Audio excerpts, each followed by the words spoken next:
Vela.com. Nuevo plan Wi-Fi Phoenix de BTR. Y Pluto TV, televisión y streaming gratis. Presentan Chilevisión Noticias. ¿Qué tal? ¿Cómo están ustedes? Muy bienvenidos a las informaciones. Este miércoles 16 de marzo que sigue puesta la atención en torno a lo ocurrido ayer en la región de la Araucanía y sobre todo a las palabras que ha tenido la ministra del Congreso, pero también las reuniones en el Palacio de la Moneda. Sí, desde muy temprano, buenas tardes Vi, buenas tardes a todos en sus casas. Una reunión esta mañana en el Palacio de Gobierno en donde el Ejecutivo descartó errores en la planificación del viaje de la ministra Isquia Siches en la Araucanía y además Iván Carvajal, las autoridades han reiterado que no se va a renovar el estado de excepción en la macro zona sur. Buenas tardes. ¿Cómo están? Muy buenas tardes. Este día después de lo ocurrido con la ministra del Interior en la región de la Araucanía estuvo marcado por esta reunión de coordinación policial, de comité policial, enfocado 100% en lo ocurrido en la Araucanía, pero también pensando en el futuro. ¿Cuáles son los planes de seguridad que va a encargar el gobierno para ese territorio? Y obviamente después de esta reunión que se desarrolló temprano aquí en el Palacio de la Moneda, fue el subsecretario del Interior quien encabezó este comité, quien descartó errores de planificación. Dijo que hasta los actos más planificados puede haber imprevistos o hechos graves como los que se vivieron ayer, y que esto, como lo dijo la ministra del Interior también el día de ayer, se había planificado antes del cambio de mando. En la mañana el subsecretario decía que se estaba incluso evaluando una querella por lo ocurrido, pero hace solo algunos minutos la propia ministra del Interior deslizó la posibilidad de descartar un acto como este porque ya la Fiscalía había actuado de oficio. Vamos a ver primero lo que dijo el subsecretario del Interior. Yo creo que no hubieron errores en la planificación, la ministra lo dijo ayer. Esta visita, la ministra del Interior la viene planificando desde antes del cambio de mando. Era evidente que la conversación se iba a desarrollar con Marcelo Catrillanca. Con Marcelo Catrillanca, conversación que estaba acordada previamente, no fue una conversación improvisada, en hechos mucho más planificados. Respecto a la comunidad de Temucuicpuy, igual han sido objeto de hechos de violencia. Respecto a las eventualidades de una decisión de querella, es una acción que se está evaluando. Yo les decía, la reunión también estuvo enfocada a lo que viene. La planificación del gobierno en materia de seguridad para la región de la Araucanía no tiene que ver solo con lo que ocurrió el día de ayer, sino que está pensando, por ejemplo, en lo que va a pasar después del 26 de marzo. Recordemos que el 26 de marzo se acaba el periodo de excepción de estado de excepción constitucional ahí en la macro zona sur, y por lo tanto, después de eso, desde las autoridades locales se le ha pedido al gobierno que presente una propuesta alternativa, porque dicen ellos el estado de excepción constitucional nos ha protegido o ha servido para la sensación de mayor seguridad en la zona, y por lo tanto el gobierno está trabajando en esta coordinación con las policías para ver qué se hace después y qué es lo que se presenta como alternativa. Vamos a revisar ahora lo que dijo hace solo algunos minutos la ministra del Interior Isquia Siches en el Congreso, refiriéndose a esta posibilidad de presentar una querella por lo ocurrido. Lo conversamos con el subsecretario rápidamente cuando ya supimos que la Fiscalía actuó de oficio y definimos no tomar mayores acciones. Entendemos que se ha intentado hacer un punto político de ello. Nuestra respuesta fue más que nada práctica en torno a que estaban ocurriendo muchas cosas a la vez y creemos que hoy día en este momento no aporta mucho. Ahí queda clara entonces la definición del gobierno respecto a esta eventual querella de la que se habló durante la mañana con el subsecretario del Interior, Manuel Monsalve. Decir que en la mañana hubo comité político, digamos una pequeña reunión del presidente con su comité político en la que estuvo la ministra Isquia Siches y suponemos ahí conversaron de lo ocurrido el día de ayer. Ahora, de vuelta en el tema de la coordinación policial y de este comité que se realizó en la mañana, el subsecretario también también dijo y anunció que en los próximos días se estará trabajando en los protocolos.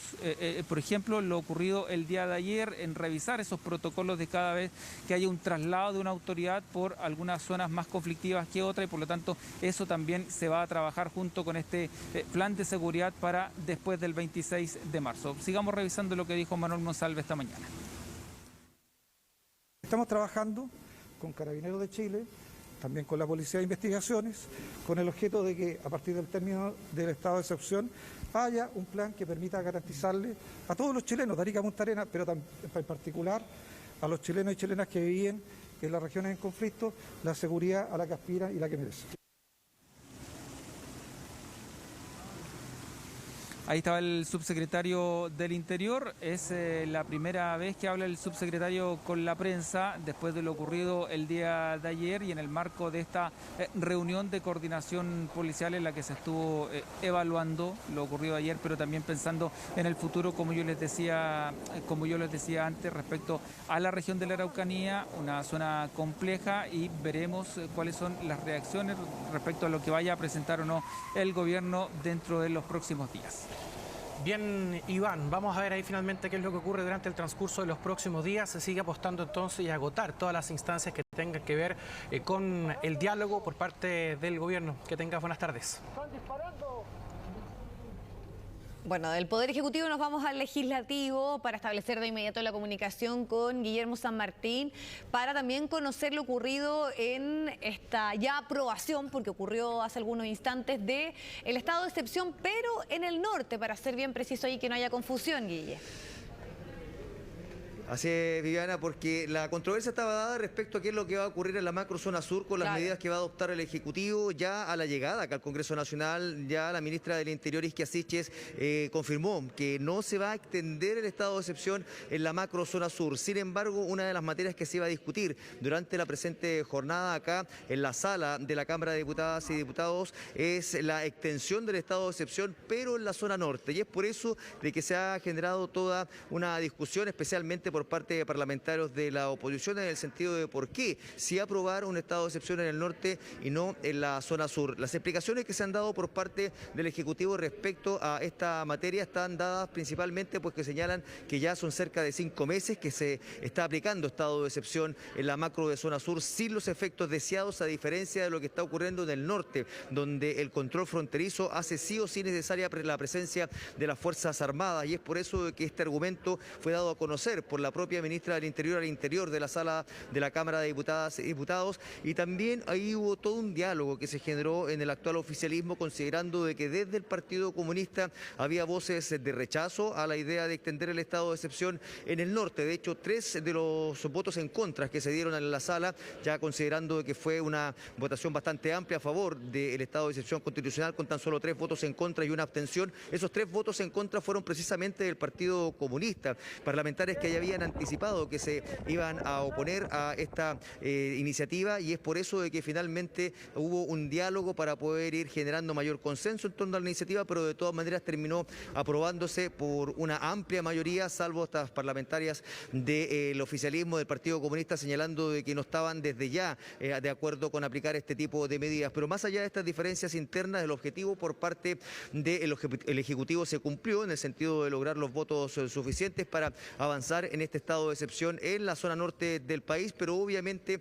se mantiene la postura en torno a cuál va a ser la prioridad para lo que va a ocurrir en el otro extremo del país, en la zona sur, donde se sigue privilegiando el diálogo. Más allá del incidente vivido por la ministra del Interior en la jornada de ayer en la comuna de Ercilla, ella señala de que se va a mantener la postura inicial de no continuar con el estado de excepción constitucional en la macro zona sur, establecer otras medidas que apunten precisamente a generar mayor condición de seguridad, pero por sobre todo enfatizando la idea de que este diálogo se pueda seguir desarrollando, y no descartan insistir en poder ingresar a la zona de Temuco-Uicuy si es que las condiciones de seguridad y también los diálogos que se vayan dando dentro de los próximos días así lo permiten. Pasemos a revisar precisamente cuáles fueron las declaraciones y los argumentos que se entregaron por parte de la ministra del Interior, Isquia Siches, respecto a lo que es la extensión del estado de excepción de la macrozona norte y también respecto a lo que pueda ocurrir en el futuro en el sur en torno a las medidas que se van a adoptar por el Ejecutivo. estamos muy agradecidos de los parlamentarios y parlamentarias que han aprobado esta extensión. Vamos a estar prontamente desplegados en la zona para planificar, y así también ha sido nuestro compromiso, el levantamiento próximo también de este estado, entendiendo que evidentemente requerimos, junto a las policías, el ejército, las Fuerzas Armadas, organizar un estado que supere lo excepcional, medidas que son complejas, difíciles para poder enfrentar lo que ocurre, pero también seguir, al igual como ocurre con algunos decretos, con el acompañamiento y el fortalecimiento de medidas en el control fronterizo gracias al Ejército y las Fuerzas Armadas.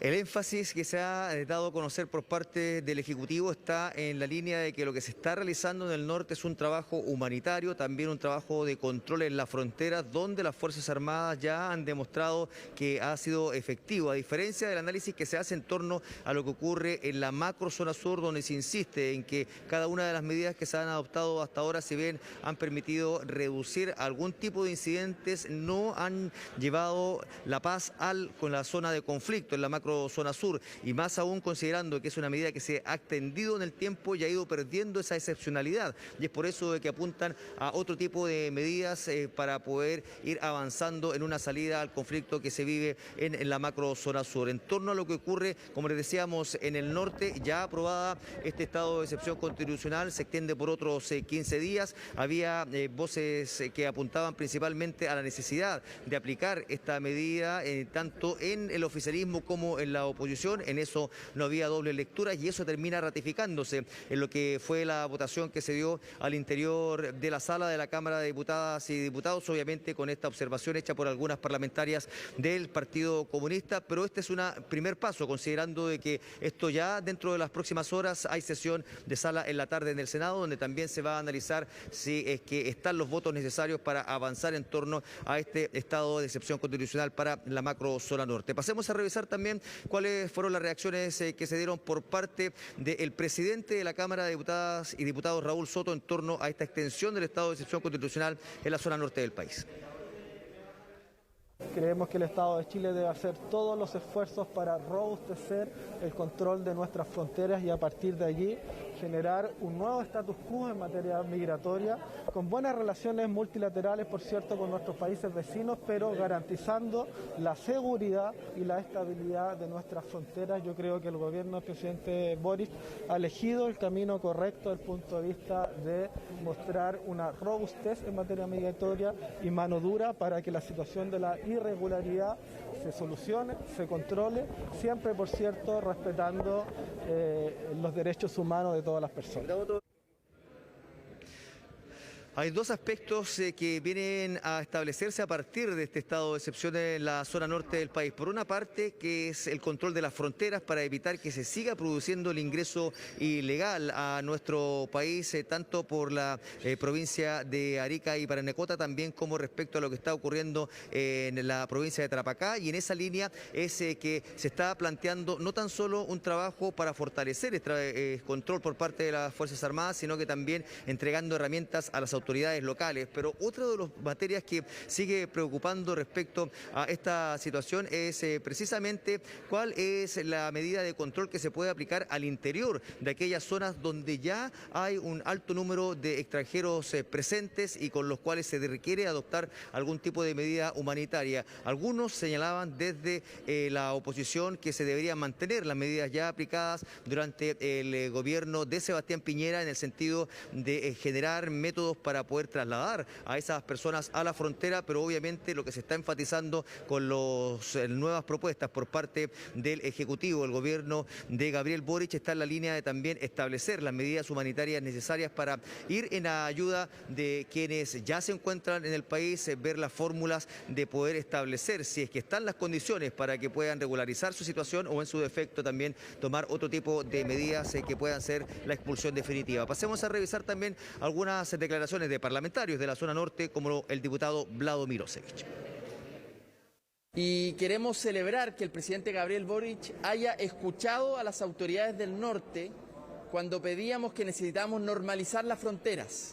El estado de excepción, como bien lo dice su nombre, se trata de una medida excepcional Y entonces, mientras la situación se normaliza y el gobierno busca otras medidas de fondo para hacerse cargo de la inseguridad que vive el norte, entonces nos parece que el presidente tomó la decisión correcta, escuchando a los alcaldes y alcaldesas y a los gobernadores regionales que pedían claramente que esta medida se mantuviera.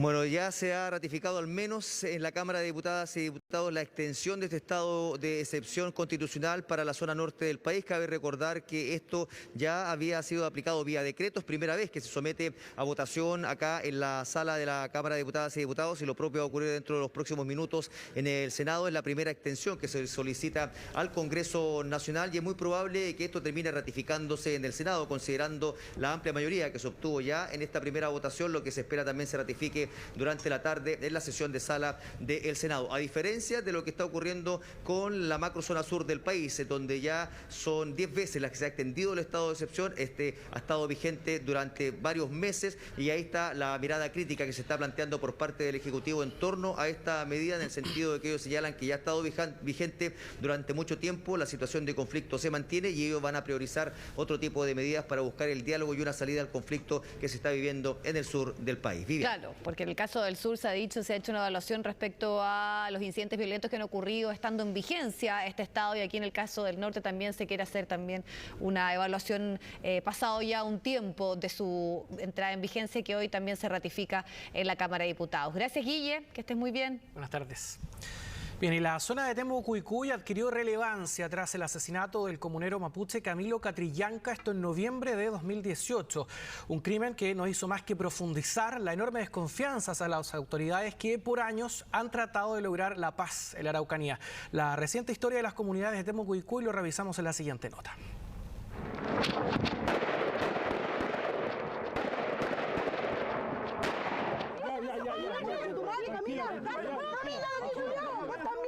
Un colegarío en el cuello.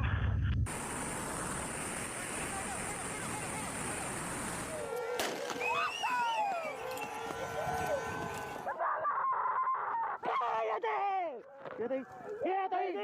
Mira el suelo. La granja nomás, güey.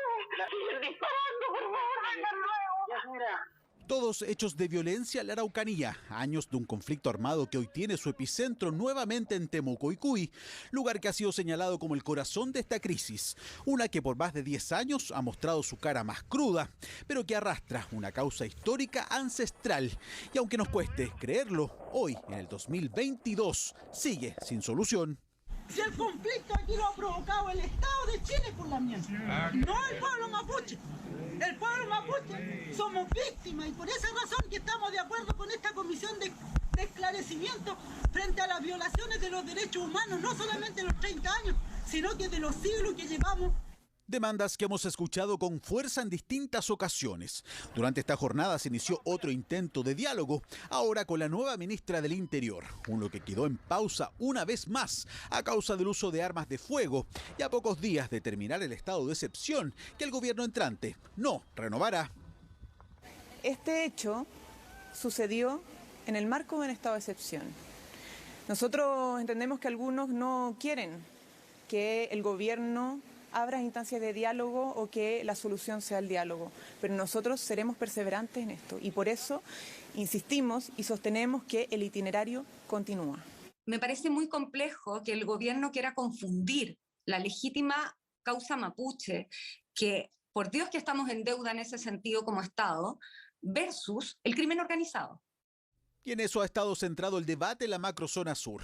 Temucuicui es un conjunto de terrenos, 2.500 hectáreas de difícil acceso, habitados por comunidades mapuches en la zona de Ercilla. Residen ahí desde fines de los 90 y en los últimos años han mantenido conflictos de tierras con la forestal Mininco. Actualmente y según cifras oficiales, 150 familias viven ahí, algo así como 1.500 personas, cantidad que incluso no puede ser comprobada del todo, porque por ejemplo, en el último censo, nadie nadie pudo ingresar a estos terrenos. La Temucuicui es conocida por un allanamiento también, entre otras cosas, que se hizo por parte de la PDI, donde participaron más de 800 efectivos, de los cuales casi 100 eran ERTA, es decir, de los más especialistas que hay dentro de la PDI. Y así todo, la capacidad de armamento que tenían dentro de la comunidad generó que las policías tuvieran que replegarse. Adelante. Tengo un colega herido en el cuello. Fue en enero del 2021 que la Policía de Investigaciones terminó con uno de sus integrantes muerto, 8 heridos tras un enfrentamiento a balazos, allanamiento que era catalogado en ese momento como histórico, sobre todo porque Temucuicui era señalado como un lugar donde el narcotráfico tiene una de sus bases en la zona. En esa oportunidad se encontró mucha droga y producción de droga. Entonces, yo creo que antes de tomar una decisión como ir a la Temucuicui, me parece que es fundamental que el nuevo gobierno conozca esta arista que tiene también la situación en la Araucanía y que tiene relación con las investigaciones policiales que hay en el lugar. Sin duda, la muerte de Camilo Catrillanca en noviembre del 2018 y tras conocerse los registros sobre su asesinato encubierto por la policía en primera instancia, no hicieron más que profundizar la desconfianza hacia las autoridades de turno, que no han podido lograr la paz en la macrozona sur. Como medida extrema, en el gobierno de Sebastián Piñera decretaron el estado de excepción. Necesitamos planificar una retirada para poder terminar con el estado de excepción, porque creemos que la solución no es la guerra, no el enfrentamiento armado, sino que la paz. No, para atrás no. Listo, acá. Las comunidades no reconocen a las actuales autoridades como interlocutores válidos para generar climas de confianza. Todavía hay una mirada colonialista de enfrentarse a la situación mapuche y que eso tiene que ir cambiando. Si eso no se asume, se irá de fracaso en fracaso. Por ahora la idea del gobierno es insistir con el diálogo, uno que muchas veces tiene un punto de partida que se nubla con hechos como los vividos este martes por la comitiva que buscaba comenzar a construir una bandera blanca en una zona que claramente no tiene paz. Bueno, y en relación a este mismo tema en específico, lo que ocurre en Temucuicui, tenemos ahí en pantalla una entrevista exclusiva de Víctor Queipul, es el lonco de Temucuicui, al medio Interferencia, donde él plantea que si quieren entrar así, están muy equivocados, podemos recibir a Siches y Boric, si hablamos de restituir territorio, que es como la condición que sabemos históricamente se ha puesto para poder conversar con quienes son parte de la comunidad de Temucuicui, y justamente lo que él dice es que aquí hubo una mezcla de improvisación y desconocimiento de los protocolos de este lugar al cual se dirigían, que fue frustrado, como sabemos, en esta cápsula de seguridad donde iba viajando la ministra del Interior, pero que a la larga lo que más complica a Boric dice que es que no haya existido esta petición formal respecto a la forma que tienen ellos de habitar, podríamos decir. Y es interesante también porque plantea y dice, según Queipul, que no se tomó contacto con él, se saltó el protocolo mapuche, pues él es la autoridad ancestral del LOF de Temucuicui y es parte de este grupo Resistencia Mapuche Mayeco, el cual busca el control territorial y también la recuperación del territorio. Lo que él dice es que los asesores están equivocados porque no saben con quién deben hablar, dialogan entre ellos, la resistencia de Mayeco está viva, presente y activa, no es la primera vez que el Estado intenta entrar así, la otra vez con el censo ocurrió algo similar porque piensan que nosotros somos animales, somos mapuches, gente que pensamos, que hemos llevado una resistencia por delante y muchas comunidades han seguido ese camino, fue lo que agregó el lonco en esta entrevista planteando el punto de que no se respetaron protocolos, no hubo una solicitud de permiso en específico a él, a Víctor Queipul, quien es lonco de Temucuicui, pero también se suma también a otras declaraciones, Pato, en torno a lo que fue lo ocurrido durante la jornada del día de ayer. Sí, solo para cerrar lo que tú comentabas de esta entrevista, él también ahí dice, en un momento, yo le doy la seguridad que no le da Marcelo Catrillanca si es que él espera o si se da esta instancia de recibir al presidente Boric y la ministra Siches, y condicionando además este diálogo, lo que dice él, si hablan de restituir territorios. Sí, ahora también... que esta es la condición, él lo vuelve a especificar, y dice siempre y cuando la intención de las autoridades chilenas sea conversar sobre territorio y la deuda histórica del Estado con el pueblo mapuche. Hay que decir que son muchas las comunidades, por eso la diferencia en lo que se planteaba acaba de decir de que efectivamente se habló con una de ellas, que es donde está la familia Catrillanca, pero el punto de diferencia que hace precisamente Víctor Queipul es decir, en el caso mío no se me solicitó el permiso y no se respetó los protocolos que ellos han establecido. Sí, que es lo que ha dicho además el líder y fundador de la coordinadora Arauco Mayeco, de la CAM, Héctor Yaitul. Él ha concedido también una entrevista durante las últimas horas, criticó en esta entrevista al presidente Gabriel Boric, dice él que le dio lo mismo su victoria en las últimas elecciones y considera que no habrá ningún cambio fundamental durante el actual gobierno. Esta es una entrevista que él otorgó a un medio extranjero donde se refiere a la llegada del presidente Gabriel Boric, quien ha asumido hace pocos días, pero él dice que no observa una gran diferencia con las administraciones anteriores. Esta es una entrevista que él concede al medio español Berria, que se enfoca en el País Vasco, donde asegura que Boric está realizando incluso una parafernalia, ese es el concepto que utiliza, pero que mantiene algunas políticas extractivistas y que eso solo lo puede resolver un gobierno revolucionario. Son las palabras que da a conocer Héctor Yaitul en esta entrevista, donde él dice que incluso acá hace una comparación con lo ocurrido en dictadura con Augusto Pinochet. Dice, no va a ocurrir absolutamente ningún cambio en lo fundamental, como no lo hubo para nosotros cuando se fue Pinochet y que han pasado más de 30 años de pseudo gobiernos democráticos y no ha habido ninguna devolución de territorio. Se remarca además ese aspecto que es muy importante para dialogar. Vamos a escuchar qué es lo que había señalado además hace algún tiempo Héctor Yaitul en una entrevista que había concedido además a nuestro canal, donde él remarca, hace hincapié en cuáles son los objetivos de la coordinadora Arauco Mayeco. La lucha gira en torno a una disputa territorial y a la recuperación de la autonomía como pueblo. Y eso es muy bien visto por los pueblos en general, también es bien visto por los organismos internacionales. A nosotros nos han contactado respecto de esos planteamientos y si estamos dispuestos a buscar un tipo de solución a este conflicto histórico. Ahora que hay un recrudecimiento del conflicto, parecen haber señales de que hay esta posibilidad de diálogo, en donde existan observadores internacionales, en donde existan garantes. Esto se hace en los conflictos, en general, ¿ya? Y nosotros, claro, vemos como una idea interesante, válida, la posibilidad de interlocutar más allá de hablar frente a nuestros enemigos históricos o nuestros adversarios, también hablar al mundo de por qué nosotros estamos luchando por la recuperación de los territorios y la autonomía. Bueno, esa es una entrevista entonces, para reiterarlo, Vivi, de archivo, pero donde además se contextualiza cuál es la demanda histórica, la demanda de fondo que existe en este caso de la coordinadora Arauco Mayeco. Claro, él explica ahí la causa reivindicativa. Vamos a irnos a Temuco, porque tras los incidentes ocurridos durante esta visita ayer de la ministra del Interior a Temuco y Cuy, en el camino, para ser más precisos, algunos parlamentarios han solicitado, y también acá son parlamentarios en algunos casos del propio oficialismo ahora, que haya una extensión en el estado de emergencia de la macrozona sur. Como sabemos, el gobierno ha sido enfático en que no van a respaldar esa idea. Tenemos a Ivo Goitz para seguir analizando todos los coletazos a partir de lo ocurrido ayer, Ivo. Buenas tardes.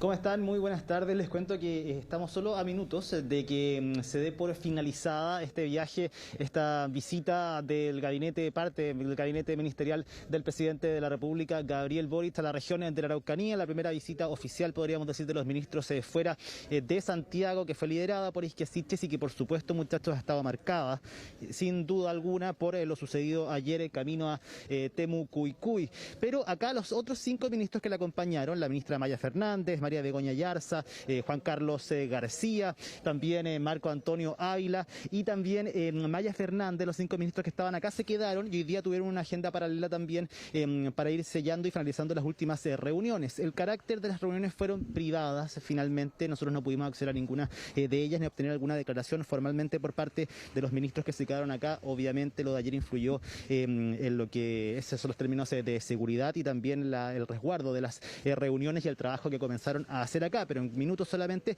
van a venir los 5 ministros y liderados por la ministra Janet Vague de Desarrollo Social, van a hacer un balance de lo que fue esta visita, que como les cuento, por supuesto va a quedar marcada por lo sucedido ayer, estos hechos con armas de fuego, estos balazos que amedrentaron a la comitiva finalmente de la ministra del Interior, Isquia Siches, y que no permitió que llegara hasta la comunidad de Temuco-Icuy para reunirse con Marcelo Catrillanca en ese lugar. Recordemos que posteriormente sí lo hizo, continuó con su agenda, pero lo hizo esa reunión de forma privada en la municipalidad de Ercilla. Ustedes lo decían muy bien, el debate sobre extender o no el estado de excepción en la macrozona sur, que recordemos rige sobre 4 provincias de las regiones del Biobío y la Araucanía, ha tomado más fuerza aún de lo que tenía hasta hace algunos días. Es un debate que se ha sido permanente con cada una de las prórrogas solicitadas por el gobierno del expresidente Sebastián Piñera. Había debate, y ahora con este cambio de gobierno, por supuesto, también al conocer la opinión que tiene el actual gobierno acerca de la utilización de esta herramienta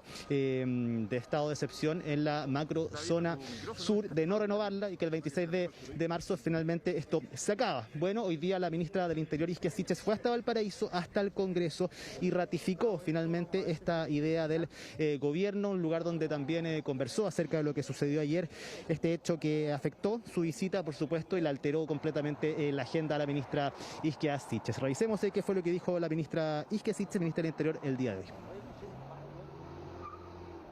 El plan sigue tal cual como se delineó inicialmente.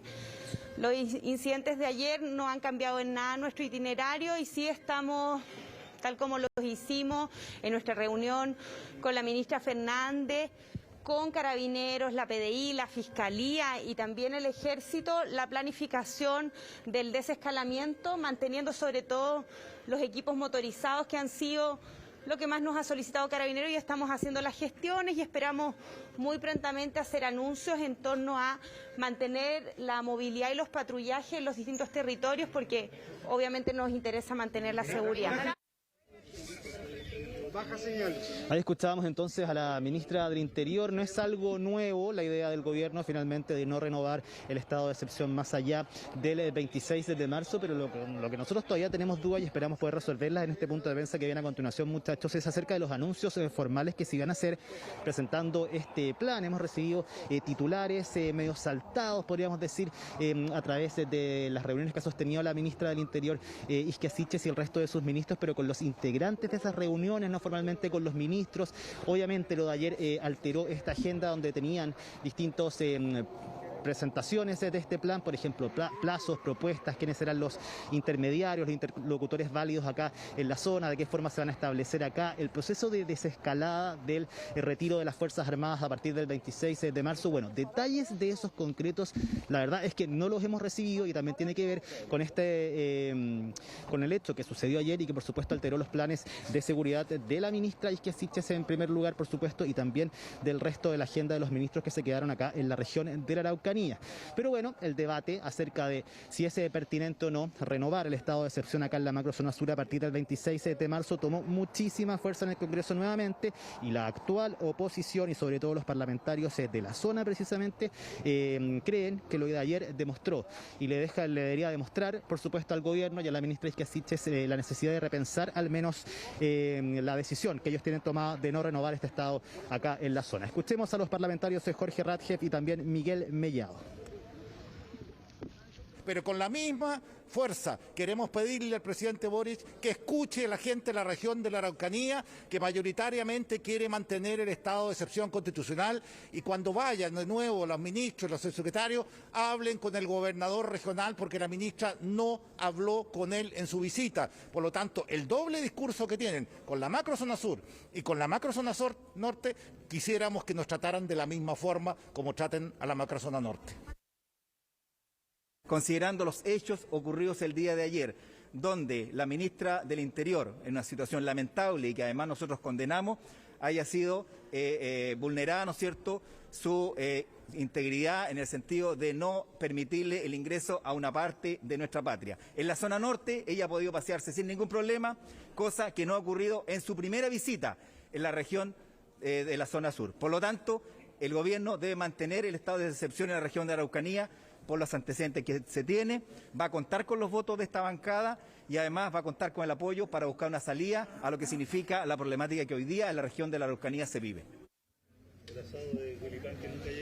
Pero no solo, muchachos, ha sido tema de debate, por supuesto, el tema de la renovación o no del estado de excepción constitucional acá en la macrozona sur, sino que también la pertinencia del viaje de la ministra del Interior, Isquia Siches, hacia la comunidad de Temuco-Uicuy como primera visita oficial por parte del gobierno, por parte del Ministerio del Interior, y con eso también el operativo de seguridad que debería estar aparejado a un viaje así. Recordemos que la ministra del Interior viajaba en una van como las que conocemos, las que vemos todos los días en la calle, sus escoltas, también equipos de seguridad en camionetas normales, no habían vehículos blindados, pese a ciertas recomendaciones que se habría hecho por parte de carabineros y gente acá de la zona. También se ha hablado de que quizás no se organizó bien este viaje, no se conversó bien con las comunidades, y es por eso la reacción de lo que vimos ayer por la tarde, algo que es completamente, no se puede justificar lo que sucedió ayer y no dejar avanzar a la comitiva, ese corte de camino, incendios, disparos también,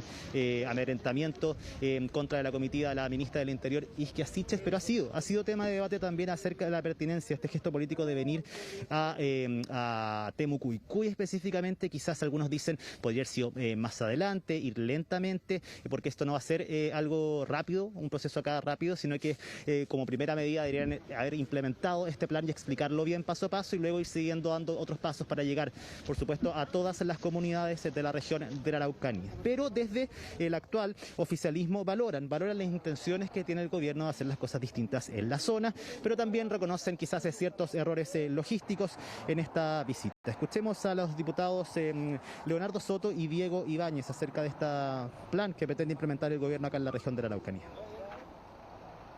Y esa voluntad inquebrantable de hacer las cosas diferentes y de ir a la raíz de los problemas en la macrozona sur, para mí tiene el mayor de los respetos y reconocimientos. Segundo, tampoco podemos obviar que la realidad nos da señales muy claras que hay grupos violentos que están actuando en esta zona y con bastante hostilidad hacia el Estado y hacia el mismo proceso de paz. Y yo lo que he dicho es que el Estado chileno, el gobierno de Gabriel Boric, tiene varias herramientas, tiene varios instrumentos para darle seguridad y protección a los ciudadanos en la macrozona de la Araucanía. Y creo que es una buena señal que la ministra no haga una denuncia toda vez que el problema no se soluciona de una manera policial ni con más persecuciones criminales, sino que es un problema político, que lo hemos planteado. El camino que ha elegido el gobierno es un camino del diálogo, de reconstruir las confianzas entre el Estado de Chile y el pueblo nación mapuche. Desde allí que no solamente con aspectos de seguridad pública se va a abordar la inseguridad que existe en la comunidad, sino fundamentalmente con apoyo en materia de recuperación social y ambiental. Ahí escuchábamos entonces a los diputados del actual oficialismo, pero contarles también que esta visita no solo fue polémico por lo que sucedió ayer con la ministra Isquia Siches de Interior, que por supuesto se robó finalmente este viaje, fue un paso en falso del gobierno, no estaba en los planes de nadie, pero también ayer en la noche una salida a comer de la ministra de Defensa Maya Fernández, que se conoció por una fotografía que empezó a circular por Instagram de Víctor Contreras. Ustedes se preguntarán quién es Víctor Contreras. Bueno, es muy conocido acá en la Araucanía porque es un abogado que ha estado ligado a defensas de narcotraficantes acá en la zona, y por eso es muy conocido. Le habría pedido una fotografía a la ministra ayer en un restaurante del centro de Temuco, y esto comenzó a generar polémica, por supuesto, algo que salió a contestar la misma ministra de Defensa Maya Fernández a través de su Twitter, indicando que se acercó una persona a pedirle una fotografía a la salida y accedí, como he hecho siempre, esto es textual de su red social, no lo conocía y por supuesto descarto cualquier vínculo con él, así como el mal uso que se ha hecho en redes sociales. Así que no solamente la ministra Isquia Siches estuvo envuelta en el centro de la polémica, también la ministra Maya Fernández. Posiblemente sea un viaje que querrán dar vuelta a la página rápidamente, y a la vuelta, como ha dicho la ministra Isquia Siches, salgan las cosas de mejor manera quizás que en esta primera salida oficial de los ministros del presidente Gabriel Boric. Claro, va a haber ahí harta atención puesta nuevamente, porque ayer fue bien claro en decir de que se va a volver y se va a seguir haciendo el trabajo en la región de la Araucanía, con esta posición de seguir profundizando en el diálogo, más allá de lo que pasó ayer en esta ida frustrada a Temuco-Uicuy. Gracias, Ivo. Que esté muy bien. Nosotros son imágenes en vivo acá del aeropuerto. Ya llegó el avión de la FATS que va a llevar a los ministros a Santiago. En cualquier momento vienen a hablar con los medios de comunicación acá. Ya, Perfecto, vamos a quedar atentos ahí por cualquier novedad, Ivo. Buenas tardes.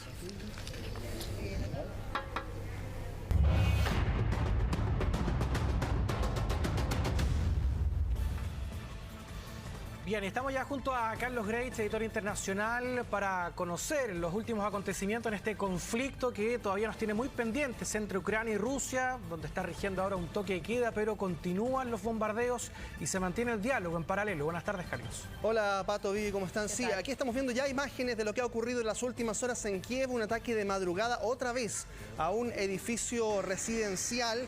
Lamentablemente esto se está repitiendo como un patrón. Ataques de madrugada, claro, edificios que están semihabitados, donde mucha gente ya abandonó sus hogares, pero hay mucha gente que se ha quedado resguardada en los sótanos y que finalmente, ante el impacto, ante la magnitud de estos bombardeos, también queda entre los heridos, quedan atrapados en los escombros de estos edificios.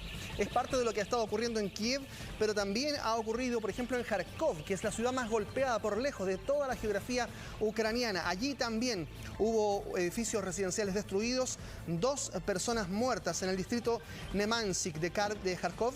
Con estos edificios residenciales, 4 personas fueron rescatadas, 2 fallecidos y también hay informes que hablan de una escuela que fue atacada a eso de las 3 de la mañana con parte de un edificio destruido. Lo que ustedes ven es el trabajo de bomberos en el distrito Shevchenkovsky de la capital ucraniana y claro, aquí habla otra vez de que en medio de las negociaciones, de los esfuerzos que se están haciendo por las delegaciones internacionales, los bombardeos continúan en esa zona. Y además se han registrado bombardeos, Vivi, en la zona sur, cercanos al puerto de Odessa.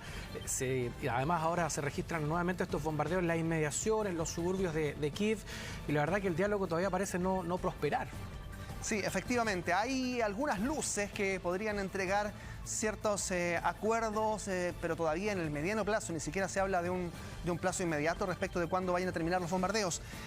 Además, hay que decir lo que tú decías, Pato, de Odessa, los barcos han estado esperando allí, barcos rusos, claro, la flota rusa, por varios días ya, quizás una semana y un poco más, en las inmediaciones de Odessa, pero hay una defensa ucraniana que está a la espera de cualquier intención de ataque y eso puede ser muy perjudicial para la población de Odessa que permanece expectante. Sí, Carlos, claro, estábamos ayer pendientes cuando se toma la determinación de ya no tener la intención de ser parte de la OTAN, que lo dijo Zelensky, que sabemos que es una de las condiciones que exige Rusia para poder poner un alto al fuego. Pero hoy nuevamente le hace un emplazamiento directo a Joe Biden, a decirle, usted asuma la categoría o tome un rol de líder en el mundo en torno a lo que está ocurriendo en Ucrania, y lo hace frente a un Congreso muy similar a lo que ya pasó en Reino Unido, que lo aplaude, pero sigue estando la duda, ¿no?, de cuánto apoyo efectivo, real, concreto puede haber de, sobre todo, la OTAN o de la Unión Europea a Ucrania. Claro, uno no sabe específicamente cuál puede ser la posición de las grandes potencias mundiales que hoy día miran desde lejos todavía cómo se registran 21 días de bombardeos sobre la población ucraniana, pero claramente no han querido intervenir porque, a ver, hay tratados internacionales que respaldan las posiciones de los líderes mundiales hasta ahora de no intervenir en un conflicto como este. Pero aún así, Zelensky, desesperado, le pide ayuda al Congreso de Estados Unidos, a la Unión Europea. Y claro, se queda todavía todo eso en aportes humanitarios, aportes en recursos económicos y también en los aplausos de unas asambleas que hasta ahora poco y nada terminan sirviendo para aquellas personas que usted ve están sufriendo día a día. Ahora, ¿qué tan importante además puede ser esta señal que se ha entregado con la visita de estos 3 primeros ministros de Polonia, de República Checa, de Eslovenia, que llegaron a Kiev? Ellos entregan además un mensaje, recordemos que son además representantes de países que forman parte de la OTAN, diciéndole además que no están solos, pero por contraparte no vemos una acción tampoco derechamente de esta alianza. Sí, efectivamente, era una señal importante la de estos 3 primeros ministros, porque además llegan a Kiev, que es fundamental saber que hayan llegado a la zona cero prácticamente de toda esta guerra en Ucrania, pero aún así, todo esto se enmarca en los esfuerzos diplomáticos que van por casi cuerdas separadas hoy día respecto de lo que ocurre con las ciudades ucranianas. No hay una correlación entre el esfuerzo diplomático y una actitud de Rusia que sigue siendo la de bombardear, la de atacar ya civiles de manera deliberada. Hay miles de personas muertas hoy en Ucrania. También se ha hablado, para ser específicamente también responsable respecto de lo que ocurre, por ejemplo, en la zona del Donbass, donde allí ha habido bombardeos y hay reportes que indican que son las fuerzas ucranianas las que han bombardeado zonas donde eventualmente podría haber civiles. Todo esto en medio de una compleja situación para informar, porque, por ejemplo, los grandes canales, las cadenas de televisión mundiales han salido de las zonas más conflictivas para proteger a sus equipos. Ya vimos ayer lo que pasó con un equipo completo de Fox News que falleció en medio del combate. Pero bueno, es el panorama muy complejo. Además, hace instantes la Corte Internacional de Justicia también le ordenó al gobierno ruso suspender inmediatamente todas sus operaciones militares. Aquí hay una Corte de Justicia internacional que ha entregado este dictamen, pero claro está, hoy, en medio de este panorama, Rusia no ha estado dispuesto a acatar ninguna intención, ninguna instrucción tampoco internacional. Obviamente los dictámenes de la ONU, por ejemplo, no son deliberantes, son absolutamente restrictos a lo que puede hacer un país. En este caso sí hay una orden muchísimo más perentoria para lo que pueda ocurrir con Vladimir Putin y las tropas rusas. Tenemos imágenes de lo que ha ocurrido con Volodymyr Zelensky esta mañana, quien sugirió además que había motivos para ser optimistas sobre que las negociaciones pudieran producir un acuerdo con el gobierno ruso. Dijo que las demandas se estaban haciendo más realistas. Hay un acuerdo de 15 puntos con foco en un modelo de neutralidad, que es lo que pide Rusia, que Ucrania se mantenga neutral, es decir, que no ingrese ni la Unión Europea ni la OTAN a su territorio, y eso pudiese ser amenazante para Rusia, para Vladimir Putin. Allí hay a lo mejor un acuerdo, lo que dijo ayer también, Vivi, tú decías respecto de el reconocimiento de que no van a ser parte de la OTAN pueda ser una luz de salida. Pero al menos ahí además podrían conservar también su ejército en el caso de Ucrania. Y sí, uno de los puntos lógicos que acá se hace hincapié, que no forme parte de la OTAN, que desista de aquello, y al menos incluso hay palabras del propio Zelensky resignándose, entre comillas, que eso parece ser algo bien lejano.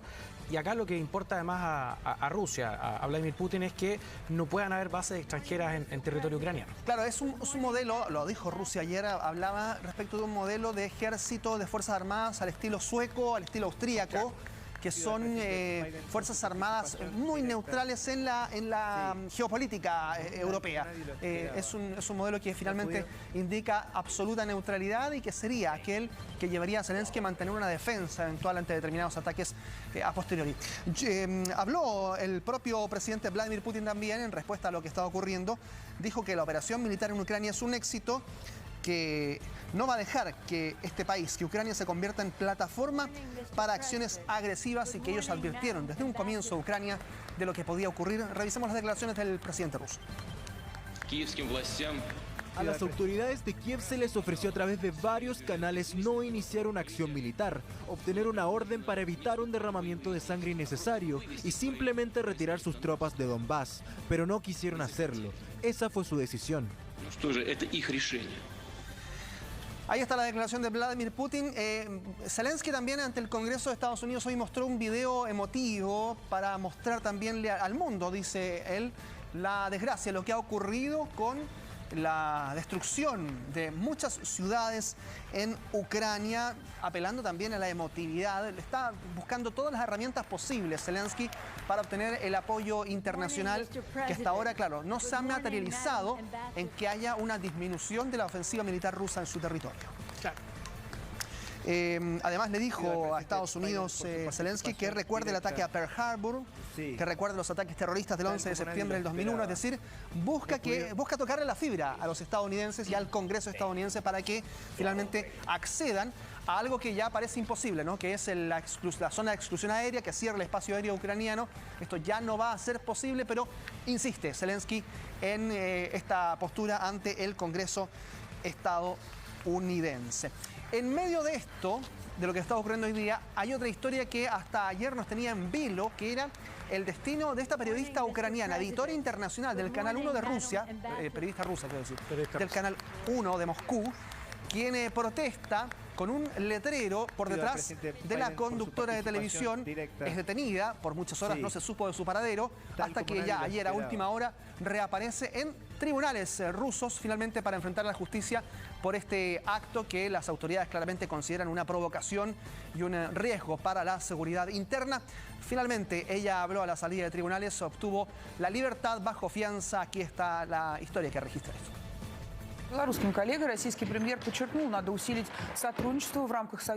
En menos de 24 horas esta imagen dio la vuelta al mundo. Así, la periodista rusa Marina Ovsyannikova desafiaba al Kremlin en plena transmisión del canal estatal de la televisión de Rusia Channel One. Y aunque no alcanzó a estar ni 20 segundos al aire porque rápidamente la taparon con otras imágenes, el cartel con su protesta alcanzó a ser leído, excepto en Rusia, donde fue censurado. Tras la irrupción, la periodista fue trasladada a un cuartel policial. A partir de ese entonces, no se supo más de ella. Francia condena firmemente todo encarcelamiento de periodistas y toda manipulación. Y, obviamente, emprenderemos medidas diplomáticas destinadas a ofrecer protección, ya sea en la embajada o asilo a su colega. Pasaron varias horas y la pregunta seguía siendo la misma. ¿Dónde está Marina? ¿Qué va a pasar con ella? Mientras circulaba un video que había grabado antes de la intervención. Lamentablemente, durante los últimos años que trabajé en Channel One, difundí la propaganda del Kremlin y estoy muy avergonzada de esto. Me avergüenza haber permitido que se dijeran mentiras en las pantallas de televisión. Me avergüenza haber permitido que se engañara a los rusos. Estuvimos en silencio en 2014, cuando todo comenzó. La mujer, que se desempeñaba como editora del área internacional, relató que su padre era ucraniano y su madre rusa y que aún así nunca fueron enemigos. Después de que su abogado informara que estaba desaparecida, finalmente la periodista reapareció saliendo del tribunal. Pasé 2 días sin dormir. El interrogatorio duró más de 14 horas. No me permitieron contactar a mis familiares ni me proporcionaron cualquier ayuda jurídica. Estaba en una situación sumamente difícil. Por ahora solo recibirá una multa de $280, unos 230.000 pesos chilenos. Pero Rusia informó que abrirá una investigación en su contra, donde podría enfrentar 15 años de cárcel. Por supuesto, seguimos el caso de esta periodista muy valiente. Instamos a las autoridades a garantizar que no enfrente represalias por ejercer su derecho a la libertad de expresión. Un acto de valentía que muchos aplaudieron, incluso el presidente Zelensky, pero también extremadamente arriesgada. Tenemos una noticia muy difícil de dar en estos momentos. Nuestro camarógrafo, Pierre Sarsewski, ha muerto en Ucrania. El veterano reportero de guerra cubrió conflictos bélicos en Irak, Afganistán y Siria, pero esta vez no tuvo la misma suerte y falleció después de haber recibido un disparo durante un ataque en las afueras de Kiev. En el mismo incidente murió también la productora ucraniana Oleksandra Kovshinova. Con esto, ya son 5 los profesionales de la prensa que han perdido su vida por informar en zona de conflicto. Bien, novedades respecto de lo último en torno a las negociaciones, a las intenciones que hay internacionales respecto de este conflicto en Ucrania. Acaban de comunicar los medios estadounidenses que se espera para los próximos minutos una declaración del presidente Joe Biden en respuesta al discurso de Zelensky al Congreso estadounidense. Estaremos atentos a lo que ocurra con eso y también a esta negociación con estos 15 puntos que el propio Zelensky ha dicho son más realistas por parte de Rusia, que abocan principalmente a la neutralidad de Ucrania en torno a las amenazas que ha dicho Rusia significan su eventual ingreso a la OTAN, que ya está descartado, a la Unión Europea.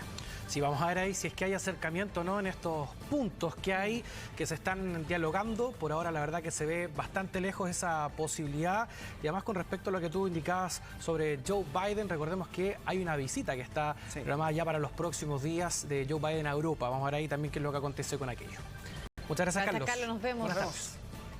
Bueno, vamos a ir a otra información porque un 25% aumentó el tráfico en la capital en lo que va de marzo. Esto ya lo estableció el Ministerio de Transportes, por lo que se anuncia un aumento también de la fiscalización, sobre todo el cumplimiento de las vías exclusivas, que sabemos que son para los buses, y esto se hace a través de cámaras de vigilancia y partes empadronado también, y llegan ahí, así que atención con aquello. Carola Carrillo nos va a contar más. Llegan ¿Cómo de estás, sorpresa. Carola? Claro, una mala sorpresa. Carola. ¿Cuándo pasé por ahí? Se pregunta mucho, ¿cierto? Al momento de recibir estos partes. Ahora con ¿A la quién no le ha patente. pasado, cierto? Sí. Claro, con la patente es la prueba, porque llega una foto, así es que nadie puede cuestionar con esa prueba tan contundente. Bueno, son cifras como las que mencionaba Vivi, que fueron entregadas durante esta mañana por las nuevas autoridades del Ministerio de Transportes. Ahí señalaban, entre otras cosas, lo que ustedes ya adelantaban. Es casi un 25% lo que ha aumentado el flujo vehicular en los primeros días de marzo en comparación con el mismo mes, pero del año pasado. Estábamos en ambas oportunidades en pandemia, sin embargo sabemos que también en el último tiempo ha aumentado considerablemente el parque vehicular y es por eso que hay gente que precisamente por los contagios se está bajando de la micro, de la locomoción colectiva en general y prefiere viajar más seguro en su automóvil. ¿Cuál es el problema? Que para enfrentar los tacos, para demorarse menos, muchos de esos conductores de vehículos particulares ingresan a las vías exclusivas, que sabemos solamente pueden ser utilizadas por los buses, y es allí donde se forma un problema. Es por eso que se explicó que actualmente hay 222 kilómetros de vías segregadas, que son las exclusivas o solo buses, y de esos 222 kilómetros, solo 80 cuentan en este momento con una fiscalización automatizada, es decir, cuentan con cámaras de vigilancia, pero el plan del gobierno en ese sentido y del ministerio es aumentar de esos 80 kilómetros a 193 que cuenten con cámaras. Se está pensando también disponer de 300 nuevos puntos de fiscalización. ¿Para qué? Para evitar que los vehículos particulares ingresen, para que las micros puedan avanzar más rápido y con eso fomentar la idea que siempre se ha planteado, no solamente en este gobierno, sino en todos los anteriores, que la gente se baje del auto y que prefiera, en este caso, la locomoción colectiva. Los tacos han sido evidentes durante este mes de marzo, mucha gente ya volvió al trabajo presencial, todos los niños también han vuelto a las clases en esta modalidad. Así es que se nota sobre todo en la hora punta de la mañana, 24.28%, insistimos, es lo que ha aumentado el flujo. ¿Qué dice la gente de los tacos? Tiene clarísimo que les cuesta bastante más llegar. Llevamos 25 minutos tratando de salir de nuestras casas para poder llegar con la niña al colegio a las 8. Es demasiado. Llevamos aproximadamente como 2 semanas, 3 semanas más o menos con este taco infernal. Llegamos a las 7:20, 7:30 al colegio y tenemos que hacer la hora, ¿no? Si no, después llegan atrás. Sí, exacto. Vengo de las 7 de la mañana. Y ya son las 8:52. Y me demoro 20 minutos de la Panamericana Norte. Todos los días. 2 horas. Es increíble. De Maturana con San Pablo, acá me he demorado 35 minutos, incluso un poco más. ¿Y antes cuánto se demoraba en este trayecto? Este trayecto fácil se hace en 15 minutos. Hay una congestión muy grande y en todos lados. Este incremento de la congestión no solamente se da aquí en la región metropolitana, se repite, por ejemplo, en Valparaíso, donde ha aumentado en un 58% el tránsito vehicular. Así es que la idea es tomar medidas no solamente en Santiago, sino también en el resto de las regiones. Que ha incrementado también, además del uso del automóvil, las validaciones en el metro. Lo han hecho en un 44%, eso entre el 7 y el 13 de marzo. Y bueno, en definitiva, por eso es que recalcan estas cifras las autoridades y hablan de la importancia que tiene la instalación de estas cámaras en otras vías segregadas. Escuchemos lo que dijo al respecto el ministro y también la directora de Transporte Público Metropolitano, Paola Tapia. Cuando nuestros buses circulan por con un corredor como el que tenemos acá atrás, ¿verdad? En la avenida Grecia o en otros corredores o pistas solo bus que hay en el resto del país, los aumentos de velocidad son de hasta un 20%.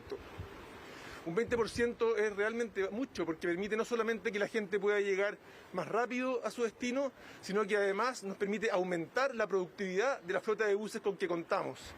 Esta cuarta etapa de fiscalización considera llegar de 80 a 193 kilómetros que van a contar con esta tecnología.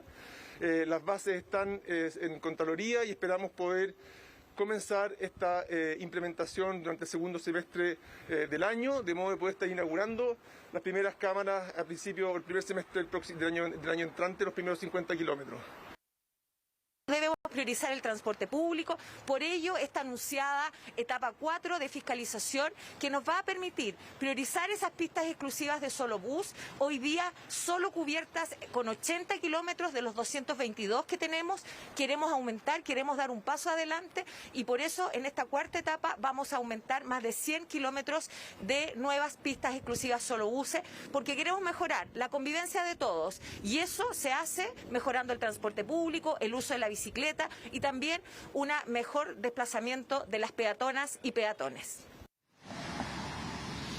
Ahora, hay un dato importante que también sirve mucho para el análisis de futuras medidas. Este 24.28% de aumento en la circulación se da en el horario punta de la mañana. En la tarde también incrementó, pero solamente un 7%. Y eso es básicamente por un tema que también se ha discutido antes. Es que prácticamente todos entramos a trabajar, al colegio, a la universidad, a la misma hora. Y es por eso que se forma esa congestión y es así como muchos han planteado una entrada diferida, ¿cierto?, para bajar los tacos.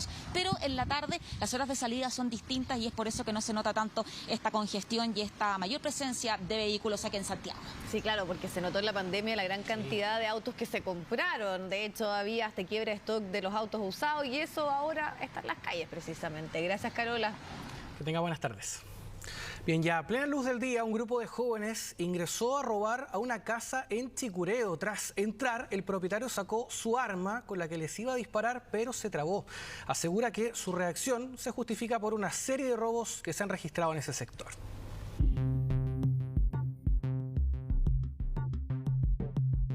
No pierda de vista a este joven que con total disimulo analiza la vulnerabilidad de esta casa. Apenas ve el momento oportuno, escala el muro y entra a la propiedad. Pero no está solo, porque lo siguen otros 2 menores de edad.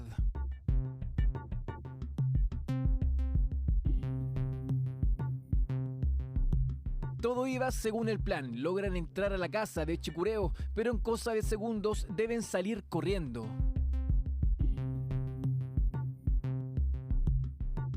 Me vi destrabado, fui a buscar la pistola. Yo salgo después del camisa negra con la pistola. Aquí le intento pasar la bala y sacarle el seguro. El gallo lo tenía a la altura de la reja. Y te caes aquí en el... Aquí me caigo y me había sido muy fácil dispararle, la pistola se me atrancó. Y eso salvó de no haberme metido yo en un lío judicial porque me lo hubiera echado. Según el relato de Gonzalo, al entrar a la vivienda forcejearon, pero al ver que el dueño de casa estaba armado, huyeron. Tras caer, su hijo tomó el arma y salió tras ellos. Todo al interior de un condominio de la comuna de Colina. Situación que le generó lesiones, por fortuna no de gravedad. Hecho que es investigado por Carabineros, donde se han recopilado antecedentes de víctimas, testigos, cámaras de seguridad, para dar con el paradero de los responsables. Se cayó Movistar ayer y tenemos el sistema que funciona con llamada telefónico para abrir el portón. Como no todos son cómodos, en general todos los propietarios prefieren llamar que acercarse a ocupar el control remoto, entonces lo dejaron manual. Al ver la vulnerabilidad del condominio aprovecharon la oportunidad. De hecho, los registros muestran cómo los sujetos minutos antes merodearon lentamente. Según Gonzalo, los sistemas de seguridad que tiene son buenos, pero los desactivó por el día, algo que no volverá a hacer. Y en este caso yo hubiera recomendado que el sistema hubiera estado armado, pero con separación de zonas. Activar las zonas perimetrales, desactivar la zona de la casa, con tal de detectar a tiempo este tipo de intrusión. Durante el 2020, la Fiscalía registró más de 2.200 robos en Chicureo a lugares habitados y al año siguiente fueron casi 2.000, una cifra preocupante. Este es mi segundo asalto en esta casa. Entraron 7 personas a las 3 de la mañana.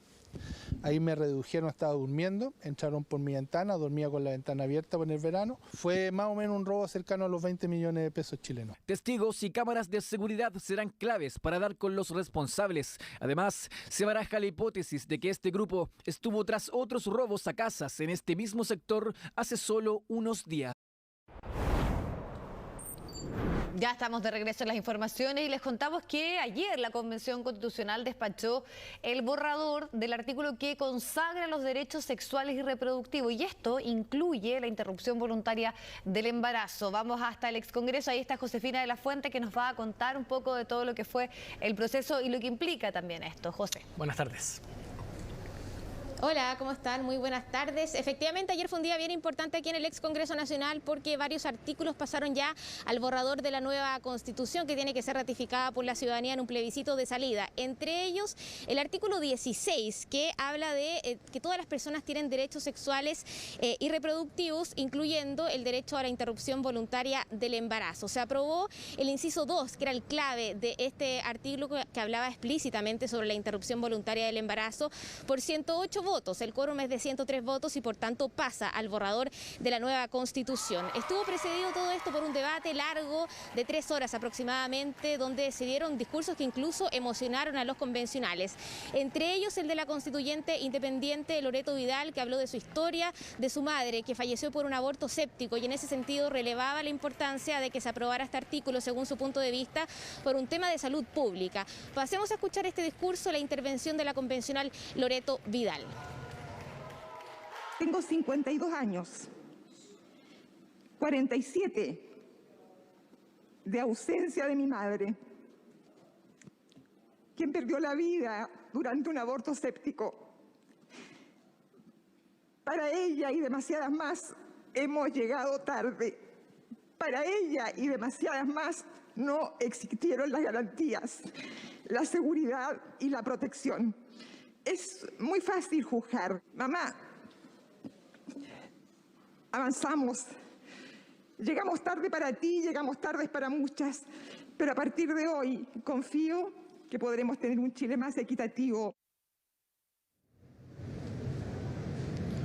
Bien, se aprobó este artículo, sus dos primeros incisos, inciso 1, inciso 2, el inciso 3 va a pasar de vuelta a la comisión para que se hagan modificaciones. De todas maneras, este artículo recibió cuestionamientos, sobre todo del sector de la derecha, que critican que no se establezcan límites para, por ejemplo, la interrupción voluntaria del embarazo en este artículo. Escuchemos lo que dijo al respecto Rocío Cantuares y después también pasamos a escuchar la respuesta que le dan sus pares convencionales que sí aprobaron el artículo. Muy lamentable que se haya consagrado este, entre comillas, derecho a asesinar a un ser humano que no ha nacido. Creo que es una noticia muy mala para nuestro país y para nuestra sociedad, que los convencionales estén preocupados de la defensa férrea de los derechos de la naturaleza y de los derechos de activistas indígenas, en lugar de aquellas vidas indefensas. Me parece que es una idea muy equivocada. Creo que abortar a los 9 meses o a la semana es igual de grave, eso primero, porque no creo en el asesinato o en la no defensa de la vida de seres humanos.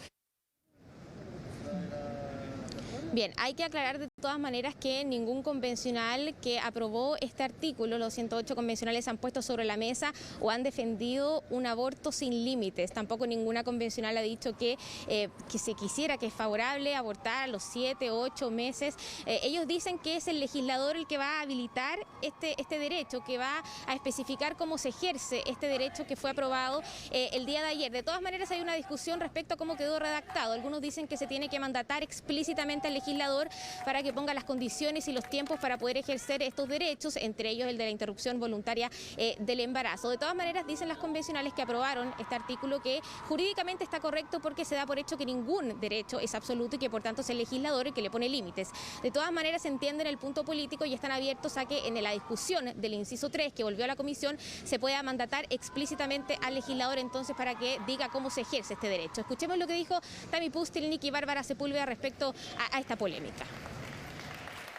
Es una crítica bastante infundada, lo hemos señalado en varias oportunidades. Primero, y lo hemos reiterado, ningún derecho es absoluto y por lo tanto claramente tiene que restringirse y tiene que limitarse por el legislador. Para que una persona pueda acceder a esta prestación de salud, recordemos que cuando hablamos de una interrupción del embarazo es una prestación de salud que embarca un derecho fundamental, tiene que ser habilitado por ley, que en primer lugar elimine, ¿cierto?, esta penalización del aborto y es en esa misma ley que va a tener que establecer un límite de semanas, ya sea 12, 14, 20 o 24, que es como máximo, que también lo hemos visto en otros países donde efectivamente también existe aborto libre.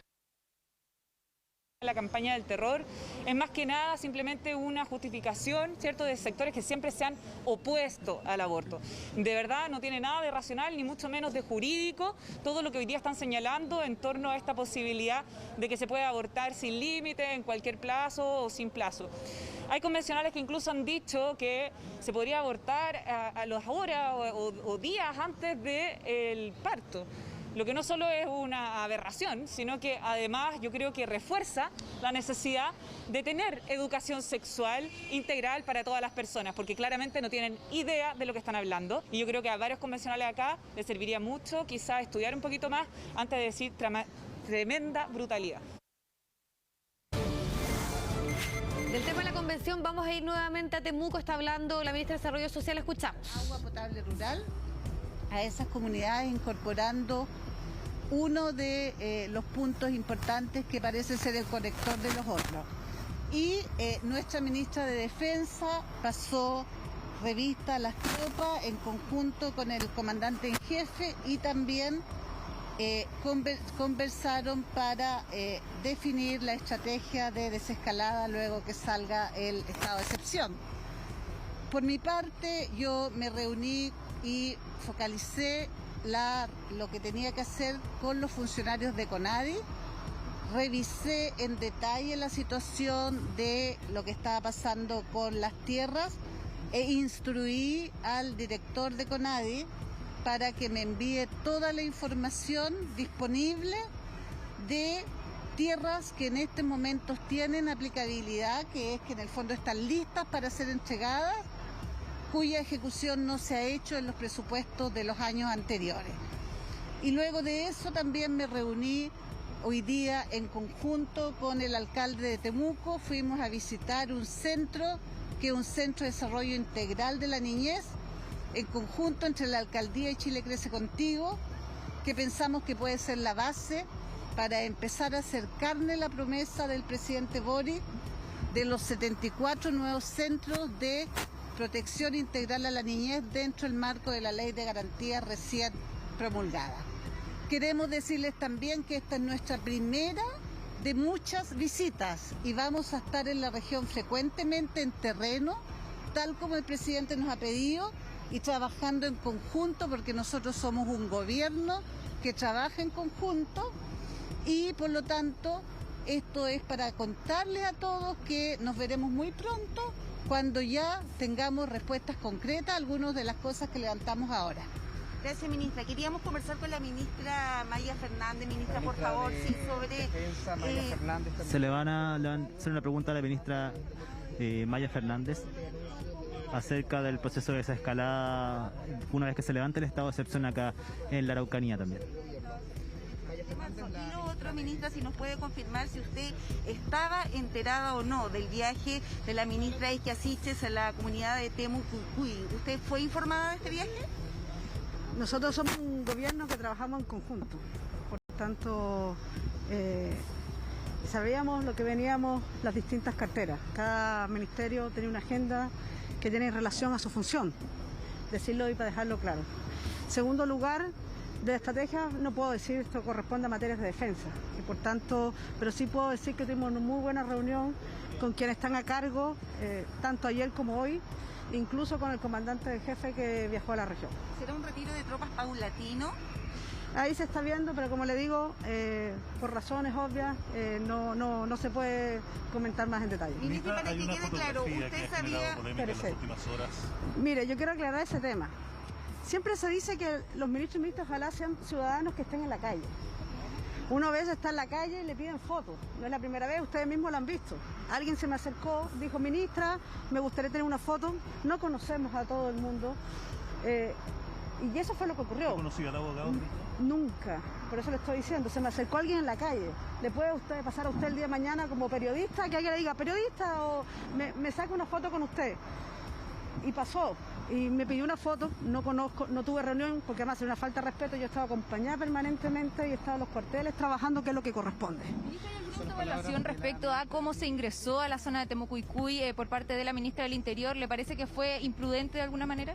Corresponde, ya lo ha hecho todo eso, lo ha dicho la propia ministra Isquia, a quien le corresponde, no me corresponde a mí. ¿Y no hay algún desencuentro en esa materia, ministra? ¿Usted sabía del viaje de la ministra Isquia? Sí, está la ministra Maya Fernández, que no quiso contestar acerca de si es que estaba planificado finalmente este viaje a Temucuicui, y está al tanto de este viaje a Temucuicui de la ministra Isquia Siches. Se va a volver a contestar preguntas la ministra de Desarrollo Social, Janet Vega. Encuentro por la forma en que ella ingresó y porque ella no estaría enterada. ¿Eso es real? Nosotros no nos vamos a hacer cargo de rumoremia. Lo que nosotros estamos acá, estamos todos juntos como equipo de gobierno, por lo tanto yo les pediría que las preguntas que nos hicieran sean relacionadas efectivamente a las actividades y a los problemas que le preocupan al país. La seguridad es uno de los problemas que le preocupan a la zona, ministra. Ya contestó la ministra. Entre ustedes, y por qué entonces la ministra de Defensa no estaba este martes aquí. Vuelvo a insistir que nosotros estamos trabajando juntos como gobierno y por lo tanto nos coordinamos y nos informamos mutuamente todas las actividades que hacemos. ¿Por qué no asistió a ese punto de reunión? Usted ha mencionado el tema territorial, sí. El tema de la recuperación territorial como clave para superar la beligerancia finalmente en la zona. ¿Se van a liberar recursos para compra masiva de tierras? Porque hay una alta demanda en la Araucanía. Bueno, primero quiero decir de que los recursos para compra de tierra no han sido utilizados en los años anteriores, el presupuesto completo. El presupuesto este año tiene un crecimiento que nos permite efectivamente empezar a comprar las tierras que estaban aprobadas, comprometidas, y que solo faltaba hacer el trámite de la compra. Por lo tanto, vamos a avanzar en esa primera etapa y en paralelo tenemos que ser capaces de tener claridad de todo lo que está trazado. ¿Cuánto se va a comprar, ministra? Le vuelvo a insistir, vamos a mirar primero, este año vamos a comprar todo el presupuesto de CONADE. Ministra, ¿considera que fue un viaje positivo finalmente esta comitiva interministerial, a pesar de todo lo que sucedió con la ministra Isquia Siches? ¿Considera que fue un viaje positivo? ¿No lo ven como un paso en falso quizás esta primera venida a la Araucanía? Nosotros consideramos todo, y creo que hablo por todos mis compañeros, que fue un viaje extraordinariamente positivo, porque una cosa es estar en el escritorio en Santiago, y otra cosa muy distinta es mirar la situación en los territorios, y por eso decimos, vamos a volver y vamos a ir a todas las regiones del país porque necesitamos mirar la realidad en la calle con los ciudadanos, aunque nos ocurran traspiés, aunque no lo hagamos perfecto. Nosotros estamos recién hace 4 días en el gobierno, pero lo que importa es que los ciudadanos sepan que los compromisos se cumplen y vamos a estar en terreno de manera permanente respondiendo a los ciudadanos. Para volver a intentar de ingresar a Ahí entonces el punto de prensa de los ministros de esta comitiva ministerial que vino hasta la región de la Araucanía, liderada por supuesto por la ministra del Interior, Isquia Siches. Se van entonces ahora hacia la región metropolitana. Los otros 5 ministros lo vieron también. La ministra Maya Fernández no dio más detalles acerca de este proceso de desescalada. Dice que es algo de estrategia, por supuesto, de las Fuerzas Armadas. No sabemos si es que esto va a ser de forma paulatina o no. Quizás con el correr de los días los tengamos. Y finalmente el resumen que hace la ministra de Desarrollo Social, Janet Vega, es que consideran que es un viaje positivo pese a las distintas dificultades que han tenido, y reconoce que por supuesto pueden tener problemas y dificultades, pero les interesa estar en terreno, muchachos. Sí, y también importante lo que dijo de liberar recursos para la compra de terrenos, algo que se confirmó y que de hecho dijo que hay algunos que no se han entregado pero que están disponibles. Vamos a ver también qué ocurre con eso. Gracias, Ivo. Buenas tardes. Bien, vamos ahora a la región de Valparaíso, donde lamentablemente se ha registrado un nuevo caso de femicidio. Hay un militar en retiro quien dio muerte a su pareja y posteriormente este hecho se parapetó en su domicilio. Los detalles los tiene Pedro Garrido. Pedro, buenas tardes. Buenas tardes, Pedro. Hola, ¿cómo están? Muy buenas tardes. Bastante violento lo que se registró durante la noche de ayer en la parte alta de Valparaíso, específicamente entre el Cerro Ramaditas y el Cerro San Roque. Una situación que fue muy confusa por minutos cuando este hombre permanecía parapetado al interior de su domicilio.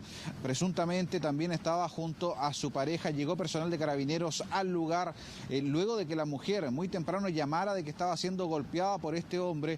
Llegó Carabineros y de inmediato se produjeron varios disparos. Los vecinos, bastante alertados, preocupados por lo que estaba ocurriendo, comenzaron a llamar a Carabineros, también a viralizar imágenes en redes sociales que se pudieron apreciar durante toda la noche de ayer. Lamentablemente la mujer falleció al interior del domicilio. Minutos antes había llamado para alertar que estaba siendo violentada físicamente por este hombre de 55 años y lamentablemente falleció. Esto se pudo confirmar pasada la medianoche cuando personal del GOPE de Carabineros ingresó hasta la propiedad luego de una serie de disparos. Fueron más de 40 disparos según precisan los propios vecinos. Se encontraron 2 revólveres, una pistola y un revólver justamente a este hombre quien permanecía al interior de la propiedad. Es un ex funcionario militar en retiro justamente quien habría provocado este lamentable femicidio, un nuevo caso de violencia contra la mujer acá en la región de Valparaíso. Pasemos a revisar parte del relato y también parte de la información que entregaba Carabineros y la Policía de Investigaciones una vez que se realizaron pesquisas en el lugar. Ingresa un llamado al nivel 133 por parte de una víctima que está siendo agredida por su conviviente, motivo por el cual el personal de Carabineros se traslada al lugar y es recibido por disparos desde el interior del inmueble, motivo por el cual se efectúa el parapeto del personal y pide apoyo y se activan los protocolos que están establecidos para este tipo de procedimientos. Se hace ingreso al inmueble y encontramos una víctima, una mujer adulta, tendida en el piso, y a raíz de eso se logra la reducción del individuo, el cual mantenía 2 armas de fuego, un revólver y una pistola. Donde se pudo constatar que se trataba de una mujer de 54 años de edad, quien presentaba heridas por proyectil balístico por acción de terceras personas, con una causa probable de muerte, traumatismo torácico por proyectil balístico. Respecto del autor de este delito de femicidio, se encuentra actualmente detenido, el cual será puesto a disposición del tribunal competente para su formalización. Bueno, hay una serie de antecedentes que fueron conocidos durante las últimas horas, como por ejemplo que existían ya casos de violencia anterior entre este ex funcionario militar en retiro y también la mujer quien ya había presentado varias denuncias por presunta desgracia y también todo lo que es la información. Incluso él a través de redes sociales habría entregado detalles a sus propios vecinos en un WhatsApp comunal asegurando de que había dado muerte a esta mujer. Pasemos a escuchar parte del relato de los vecinos quienes entregaban detalles de este nuevo femicidio acá en la ciudad de Puerto. Este hombre no es primera vez que hace esto. Montones de veces lo había hecho. Hace como 2 o 3 meses atrás llovían los platos, las ollas. Él antes de ayer le pegó aquí mismo, aquí arriba. Era un hombre loco. Muchos le decíamos loco, porque siempre hablaba cosas así como cosas así raras de militar y de cosas. Él incluso hace más de un año hubo un robo en su casa y le robaron pistola. No, yo creo que ella estaba muerta de antes. Porque todos los disparos que hubieron, nosotros no pudimos dormir hasta tanto a hora de la tarde. Todos los disparos que se sintieron, ella jamás gritó, nunca se le sintió un grito, nunca se le sintió nada. Pero además de eso era cobarde, se puede decir así. Era un compadre enfermo mental como era el ejército, era un compadre enfermo mental. Había balacera, y el vecino le había matado a la señora, y balazo por todos lados, y un balazo le llevó al techo de mi sobrina. Bueno, un confuso incidente de que finalmente le costó la vida a esta mujer de 54 años, conviviente de este ex funcionario militar en retiro, quien habría provocado este nuevo femicidio en la ciudad de Valparaíso. Durante la jornada de hoy pasó al tribunal justamente para realizar su audiencia de control de detención y posterior formalización. Finalmente se amplió esta para el próximo día sábado para recabar más antecedentes respecto de las eventuales causas que habrían provocado este violento ataque, este hombre parapetado al interior de su domicilio y que terminó con su pareja muerta producto de un impacto balístico en su tórax y también con un funcionario del golpe, quienes al ingresar a la propiedad también resultó herido en su antebrazo. Es parte de la información que se va a ser confirmada y analizada durante las próximas horas, una vez que se conozcan más detalles al término de la audiencia de control de detención y que finalmente fue postergada su plazo de detención. Bien, Pedro, para consignar ya lo tiene también el Servicio Nacional de la Mujer en su sitio web. Hasta este 16 de marzo se registran 11 femicidios consumados y 26 femicidios frustrados. Que esté bien, muy buenas tardes. La Municipalidad de Los Espejos suspendió las clases de un colegio que está cerca de un velorio que son estos denominados de alto riesgo, ya que durante la madrugada se escucharon disparos al aire, también hubo fuegos artificiales y todo esto muy cerca, solo 300 metros de este centro educacional y que muestra obviamente la situación de inseguridad. Los vecinos han reclamado obviamente, han dicho que no hubo durante la jornada de ayer ningún tipo de seguridad, tampoco llegó Carabineros, así que hay una preocupación respecto a lo que puede ocurrir con este velorio, que se habría tratado, según lo que se ha informado hasta ahora, de un ajuste de cuenta entre bandas rivales. Tenemos ya a Max Frick para que nos pueda contar más de lo ocurrido. ¿Qué tal, Max? Buenas tardes, Max. Hola Pato, Vivi, ¿cómo están? Muy buenas tardes. Sí, un hecho que preocupa particularmente a todos los vecinos y residentes de este sector de la comuna de Los Espejos, en donde desde el domingo recién pasado han debido experimentar todos los días y particularmente durante la noche una serie de disparos, balaceras, fuegos artificiales que los tienen muy preocupados. ¿Por qué? Porque algunas de las balas percutadas por estos delincuentes caen en sus casas, perforan los techos, traspasan las paredes y evidentemente esto pone en riesgo a todas las personas que están en esta villa de la comuna de Los Espejos. Incluso la alcaldesa tomó la determinación junto al Consejo Municipal de Los Espejos de cerrar o suspender provisionalmente las clases en el Colegio República de Filipinas, que está a cerca de 300 metros desde este lugar en donde se realiza este velatorio de alto riesgo, evidentemente por el riesgo de que uno de los disparos pueda caer en este centro educacional y genere una tragedia. Desde el día lunes que están sin clases y esperan ya el día de mañana poder retomar las clases presenciales en este centro educacional, debido a que hoy en la tarde debería realizarse el funeral de esta persona que fue abatida el fin de semana, aparentemente en un conflicto narco entre dos bandas, una de este lugar, otra de la población José María Caro, donde fue abatido este sujeto que desde el domingo está siendo velado en estos bloques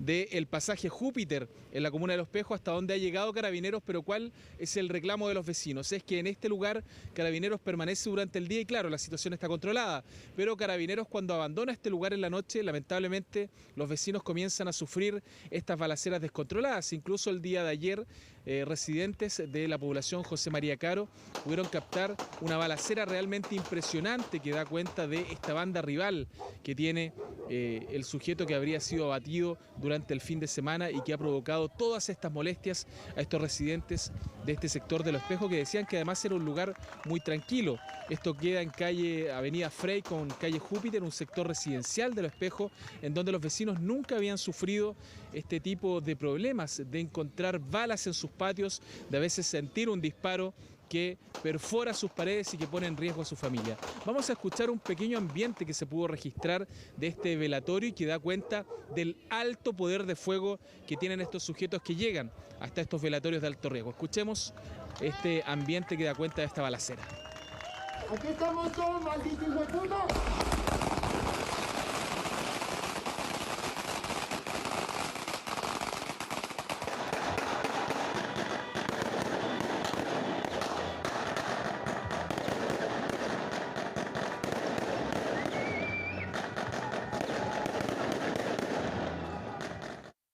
Madrugada de este día, personal de Carabineros en conjunto a sus unidades especializadas GOP y COP han monitoreado a los asistentes de un velorio en la comuna de Los Espejos, a raíz del fallecimiento de un individuo el pasado fin de semana por una junta de cuentas. Personal de Carabineros ha debido intervenir en reiteradas ocasiones con la finalidad de resguardar la integridad física de los vecinos de la comuna de Los Espejos, toda vez que los asistentes han lanzado fuego de artificio y disparos al aire. A raíz de lo anterior, personal de Carabineros ha realizado las denuncias correspondientes a la Fiscalía Local de San Miguel. Claro, ¿qué es lo que llama la atención de todo esto y que también reclaman los vecinos que han hecho la denuncia no solamente en las policías, sino en el propio municipio de Los Espejos, que van 3 días de balaceras durante la noche y fuegos artificiales y no existen personas detenidas? Claro, eso también llama la atención, porque evidentemente parece este ser un lugar en el cual no hay Estado de Derecho, en el cual las personas hacen lo que quieren y se manifiestan con armas de fuego, algo totalmente contrario a lo que establece la ley. Una persona que no tiene permiso para el porte de armas no puede usarla, ni mucho menos andarla trayendo en la calle. Vamos a escuchar declaraciones de vecinos que estaban muy preocupados con esta situación y esperan que pronto se realice el funeral de este sujeto, que va a ser el día de hoy a las 4 de la tarde. Por lo tanto, también va a tener que haber un resguardo de carabineros cuidando este cortejo fúnebre que va hacia el cementerio metropolitano. Escuchemos declaraciones de vecinos que estaban muy preocupados con estos disparos. Estresado, de verdad, con mucho miedo, porque toda la noche, o sea, no se duerme tranquilo a partir de las 12 de la noche, porque a esa hora se va Carabineros, empiezan las balaceras y los fuegos artificiales. Yo tengo hijos chicos, vivían ahí en el segundo piso, entonces de verdad nosotros estamos súper asustados. 2 noches casi sin dormir. Anoche yo dormí un poco más, pero igual me tiró en bulla, igual tiraron sus balazos, sus fuegos artificiales.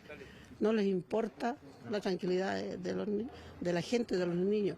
¿Qué le parece que hasta hayan tenido que suspender las clases en un colegio? Muy mal, pues, muy mal, porque por proteger a los niños tuvieron que cerrar el colegio. Porque podía llegar un disparo, ¿no? Claro que cerca. Sí, pues, muy cerca. Malos tapos, por los niños no tienen nada que ver, pero por la seguridad. Es muy peligroso porque está muy cerca el lugar del colegio. Claro, sí, sí. Por la seguridad de los niños, pues mejor que no vengan. Claro, lo más grave es que acá se debieron suspender las clases, lo que trae un problema también a los alumnos por el riesgo de que cayera una bala perdida hasta el Colegio República de Filipinas en la comuna de Los Espejos. Se espera que ya mañana se pueda retomar y no es la única situación en la cual lamentablemente los apoderados de un colegio, los docentes y los propios alumnos han tenido que vivir en carne propia las balaceras. En la comuna de San Bernardo se produjo otra situación que fue captada por un docente de este establecimiento educacional, en la cual con su propio celular comienza a registrar ráfagas de disparo que se daban afuera del Centro Educacional Eusebio Lillo. Una situación preocupante que fue denunciada ya por la dirección de este colegio y que obligó en esos momentos a toda la comunidad escolar a tomar las medidas del caso, a poder proteger a los niños con una suerte de operación Daisy debajo de los bancos, a solicitar también medidas de protección, como por ejemplo subir un poco los muros para evitar que alguno de estos proyectiles pueda caer en este lugar. Se desconoce ciencia cierta si esto se trata de un enfrentamiento entre bandas rivales, si es una manifestación del poder de fuego que tiene una banda de este sector de San Bernardo. Lo cierto es que esto mantiene muy preocupado a la comunidad escolar de este colegio ubicado en esa comuna del sector sur de la capital. Vamos a escuchar declaraciones de vecinos y también un ambiente que da cuenta de esta balacera infernal que se vivió además a plena luz del día cuando los alumnos estaban en este colegio durante esta semana. Escuchemos.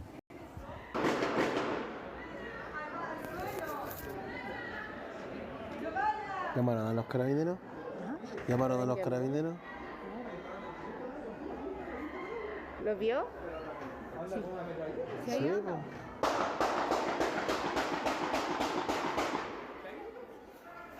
¿Y están solos? ¿Y dispara al aire? No, si son los civiles, están aquí mismo.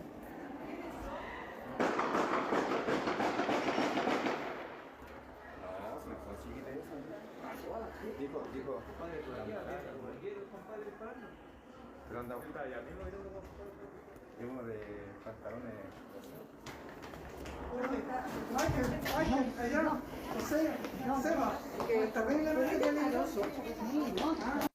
Me dijeron que había una balacera, me dio miedo porque tengo 2 nietos aquí en el colegio y partí corriendo a buscar a uno. Que llegaron una cerca del colegio, que dan justo para el lado del colegio. Pero a mí no me consta eso, pero yo creo que puede ser verdad porque los balazos eran hacia acá, por lo que comentaba la gente, hacia el lado del colegio. Creo que son algo de territorio que estaban peleando. Y creo que eran balazos a una casa de departamento, ahí llegaron, las balearon todo, la balacera dejaron... Hay mucha gente que iba pasando al colegio, cayeron en la sala. Y nada, o sea, todos los niños debajo de la mesa gritando, el casino, todo. Bueno, mi sobrina se metió con la tía, le dijo que se metieron todos debajo de la mesa.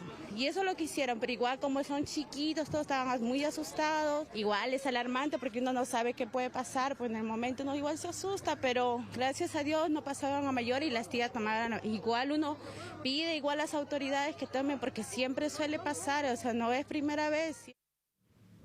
Bueno, un hecho sumamente grave que da cuenta de lo que pasa en la comuna de San Bernardo, en la comuna de Los Pejos y en muchos otros lugares de nuestro país con estas balaceras que ocurren a veces a plena luz del día. La alcaldesa de la comuna de Los Pejos ya anunció que se reunió con personal del Ministerio del Interior para poder determinar cómo va a ser el funeral de esta persona que está siendo velada en su comuna y que va a pasar por varios puntos de la capital de Los Pejos hasta llegar hasta el cementerio metropolitano. Así que vamos a ver cómo va a ser la escolta de carabineros en ese contexto. Sabemos que también hay disparos y lo más probable es que va a tener que haber una gran escolta de carabineros para evitar incidentes y que una bala perdida lamentablemente pueda generar una tragedia como ya hemos visto muchas otras veces. Sí, gravísimo, preocupante y además también 3 noches ya que en la comuna de Los Pejos se ha repetido esta situación y ya con la decisión de hasta tener que cerrar un colegio producto de estas balaceras. Muchísimas gracias, Max, vamos a quedar obviamente pendientes. Oh, está muy cuántico, está granizando. ¡Oh! ¡Oh! Miren, miren el granizo. ¡Oh! ¡Oh!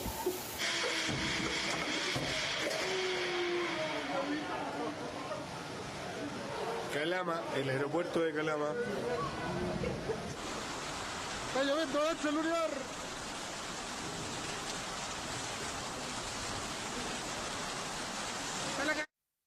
¡Vamos a morir todos! El aeropuerto, ¿cómo está? Mira ya, cómo cae el agua.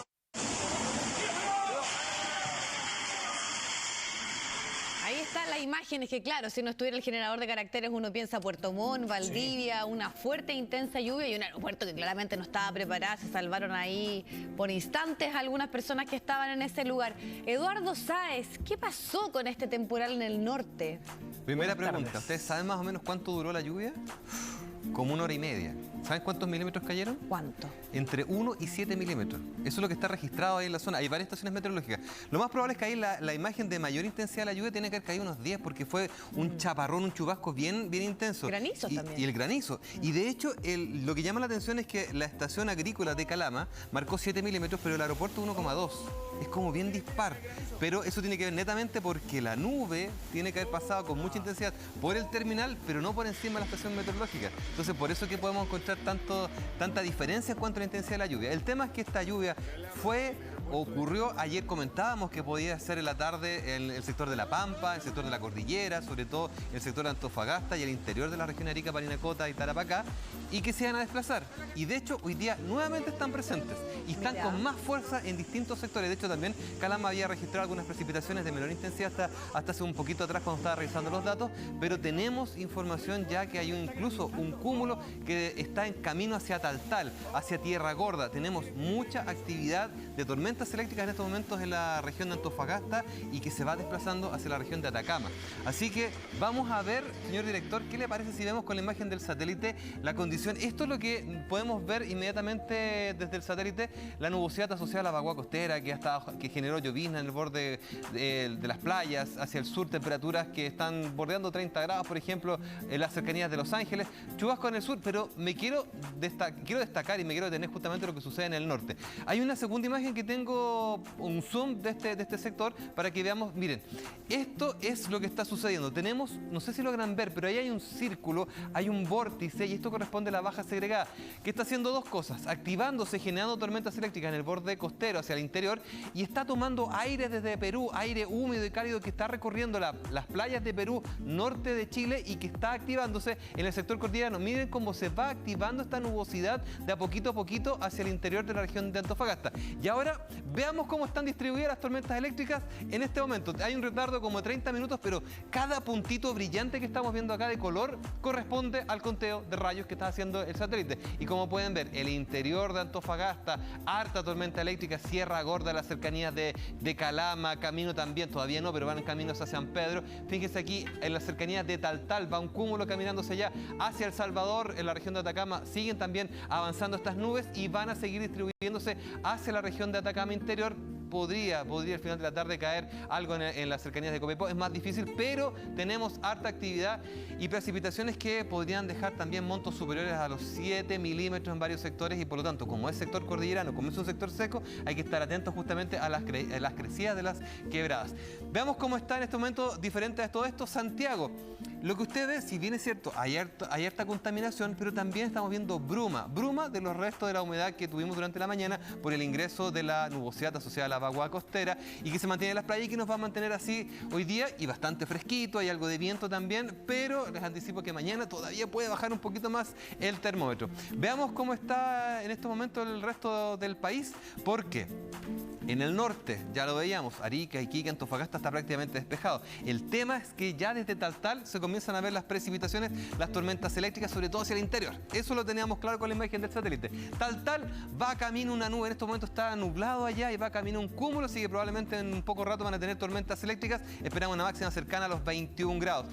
Hasta Copiapó vamos a ver esta nubosidad, probablemente hacia el final de la jornada nos vamos a encontrar con una posibilidad de que caigan algunas gotitas, nada más, pero 30 grados en todo caso en esta jornada. Las playas se van a mantener nubladas con 18-19 grados como promedio y en general cielo parcial en el resto de la zona central con temperaturas cercanas a los 24, pero 30 grados en Los Ángeles y ya desde la región de los lagos comienzan a aparecer las precipitaciones que van a ser un poquito más intensas en sectores de la región de los lagos, pero en Magallanes vamos a tener vientos que ya están alcanzando los 60 kilómetros por hora. Y yo les voy a compartir un pequeño datito porque Ensure siempre está acompañándonos con nosotros, porque este nuevo Ensure en su fórmula nueva contiene nutrientes claves para ayudar a mejorar tu rendimiento físico. Conoce más en ensure.cl. Y ahora veamos la región metropolitana porque luego un amanecer bastante más agradable, pero bien húmedo, con harta niebla, cubrió casi el 80% de la región metropolitana, 13 grados fue la temperatura mínima y ahora esperamos que el termómetro, si bien es cierto, estamos en 24,3, la máxima podría estar ahí entre 25 y 26 en esta jornada y ya está con cielo abierto. Pero mañana cambia todo, cambia radicalmente y de hecho la temperatura debiese bajar 2 grados respecto a lo de hoy. Si hoy día es 26, mañana es 24. Si hoy día es 25, mañana es 23. El tema es que aparecen las nubes, por un momento va a estar nublado. Aparece una pequeña opción de precipitaciones en la cordillera, pero está presente. La mañana va a ser húmeda, así que los 13 grados se van a sentir un poquito más frescos y va a durar eso, este otoño, este pequeño otoño, este principio de otoño va a durar hasta ahí porque ya viernes, sábado, 28, 31 y probablemente el domingo vamos a tener también ahí unos 30 grados aproximadamente, así que estaríamos despidiendo este verano con tormentas en el norte, con frío en la zona central, lluvias también en el sur, así que tenemos de todo un poquito en nuestro hermoso país. De todo, para condimentar entonces la despedida del verano, pero con calor por lo menos el sábado nuevamente en la zona central. Para disfrutar la última piscina del verano. Así, está bien. Gracias, Eduardo, que estés muy bien. Buenas tardes. Bien, y vamos con la información del momento. Un accidente que se registra en este momento en la autopista central. Esto a la altura de la salida departamental de norte a sur. Un accidente que involucra al menos a 3 vehículos. Un choque, una colisión múltiple y que tiene lamentablemente consecuencias fatales. Al menos una persona que ya ha perdido la vida producto de este accidente en el que están involucrados estos vehículos. Se reportan varias personas lesionadas, inclusive habría menores de edad, habría una de estas personas que quedó atrapada en uno de estos automóviles. Han concurrido los equipos de emergencia, ambulancias, el SAMU, bomberos. Además, en este accidente quienes tienen una labor, un trabajo fundamental al momento de poder liberar, de poder extraer a algunas de estas personas en accidentes cuando hay personas que quedan atrapadas. Ustedes ven además hay una de estas pistas que está solamente habilitada para el desplazamiento de los vehículos. Insistimos esto de norte a sur, autopista central, en la salida aproximadamente departamental. Hay congestión que se está reportando en la ruta 5 en dirección al sur desde el kilómetro 3, esto es desde la pasarela Pedro Montt hasta el kilómetro 6, que es la salida departamental. Además, hay reportado atochamiento en la dirección contraria, del sur al norte. Ustedes están viendo ahí además en esta imagen que se nos está proporcionando de parte de nuestros equipos, donde hay una de estas calzadas que además permanece ocupada para el trabajo de los equipos de emergencia. Es por eso que hay un desplazamiento más lento, además en dirección de sur a norte. El accidente se registra entonces en el sentido contrario. Esto es la autopista central o la ruta 5 en este sentido entonces de norte a sur. Vamos a estar atentos a lo que ocurra entonces con la actualización de este accidente. Bueno, vamos a temas internacionales. Volvemos a poner la atención en Ucrania y a un hecho tremendo como ha sido toda esta guerra. 10 personas fallecidas en una panadería, Carlos. Ellos estaban esperando los pocos horarios que tienen de salir, obviamente, para poder abastecerse. Y termina con este saldo triste nuevamente de 10 personas que fallecen producto de lo que se dice hasta ahora habría sido un convoy ruso. Así es, las imágenes de la barbarie, lo advertimos, son imágenes sensibles. No quisiéramos entregar este saldo de fatalidad en torno a una guerra que ya muestra lo peor de la humanidad o la inhumanidad en este caso allí en territorio ucraniano. El ataque a una panadería, como ustedes están viendo en pantalla, había personas haciendo una fila para comprar pan en medio de toques de queda, en medio de situaciones de absoluto límite a la movilización de las personas. Allí las personas aprovecharon de ir a ese momento a la panadería abierta. Esto ocurrió a las 5 de la mañana, hora chilena, 10 de la mañana, hora de Ucrania, y por lo tanto había también en plena luz de día bastante más movimiento que en horarios nocturnos en Ucrania, y ahí aparece un convoy. Las autoridades ucranianas, la embajada de Estados Unidos en Ucrania también han dicho que son tropas rusas las que dispararon directamente contra estos civiles. Lo informa también la agencia Interfax, dentro de otros medios independientes que han confirmado esta información. Desde la Embajada de Estados Unidos en Ucrania dicen que están considerando todas las opciones disponibles para garantizar la rendición de cuentas por cualquier crimen atroz en Ucrania, en medio de las primeras reacciones después de esta verdadera tragedia, una más que se registra allí, civiles involucrados en Ucrania. Información también de hace instantes, un terremoto en Japón ocurrido a eso de las 11:30 de la mañana, hora chilena, 7.3 de magnitud, hizo que se activara la alerta de tsunami. Ahí están los registros, porque además había preocupación respecto de la localización del epicentro de este terremoto, específicamente porque ocurrió frente a las costas en la región de Fukushima, allí donde está esta central desactivada después de un terremoto, sabrá usted, hace ya más de 10 años, que generó un rompimiento del sistema de refrigeración de esta central nuclear de Fukushima, y por lo tanto también allí hay siempre preocupación cada vez que un movimiento sísmico se registra en esa zona. Se registró también a más de 60 kilómetros de profundidad, por lo tanto también la percepción del movimiento fue aún mayor, y ahí están algunas cámaras también de personas que ante el movimiento comenzaron a advertir lo que pasaba con sus pertenencias en sus casas, los muebles, aquí también cables de la electricidad.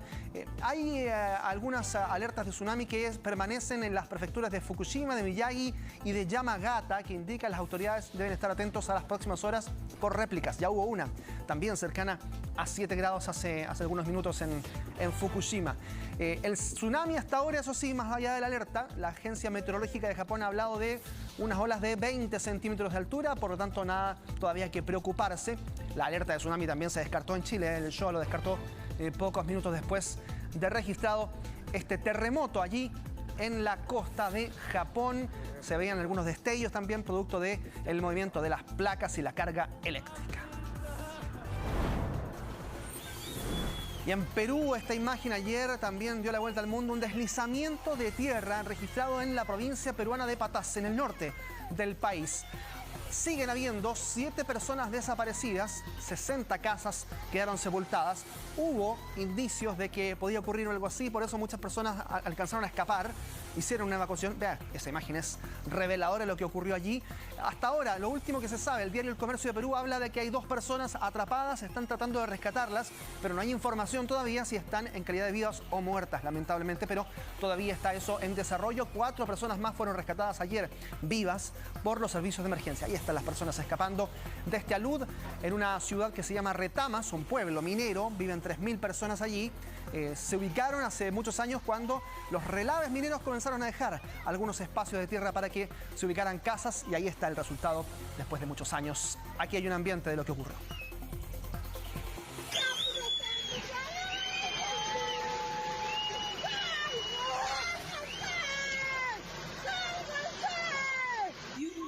No.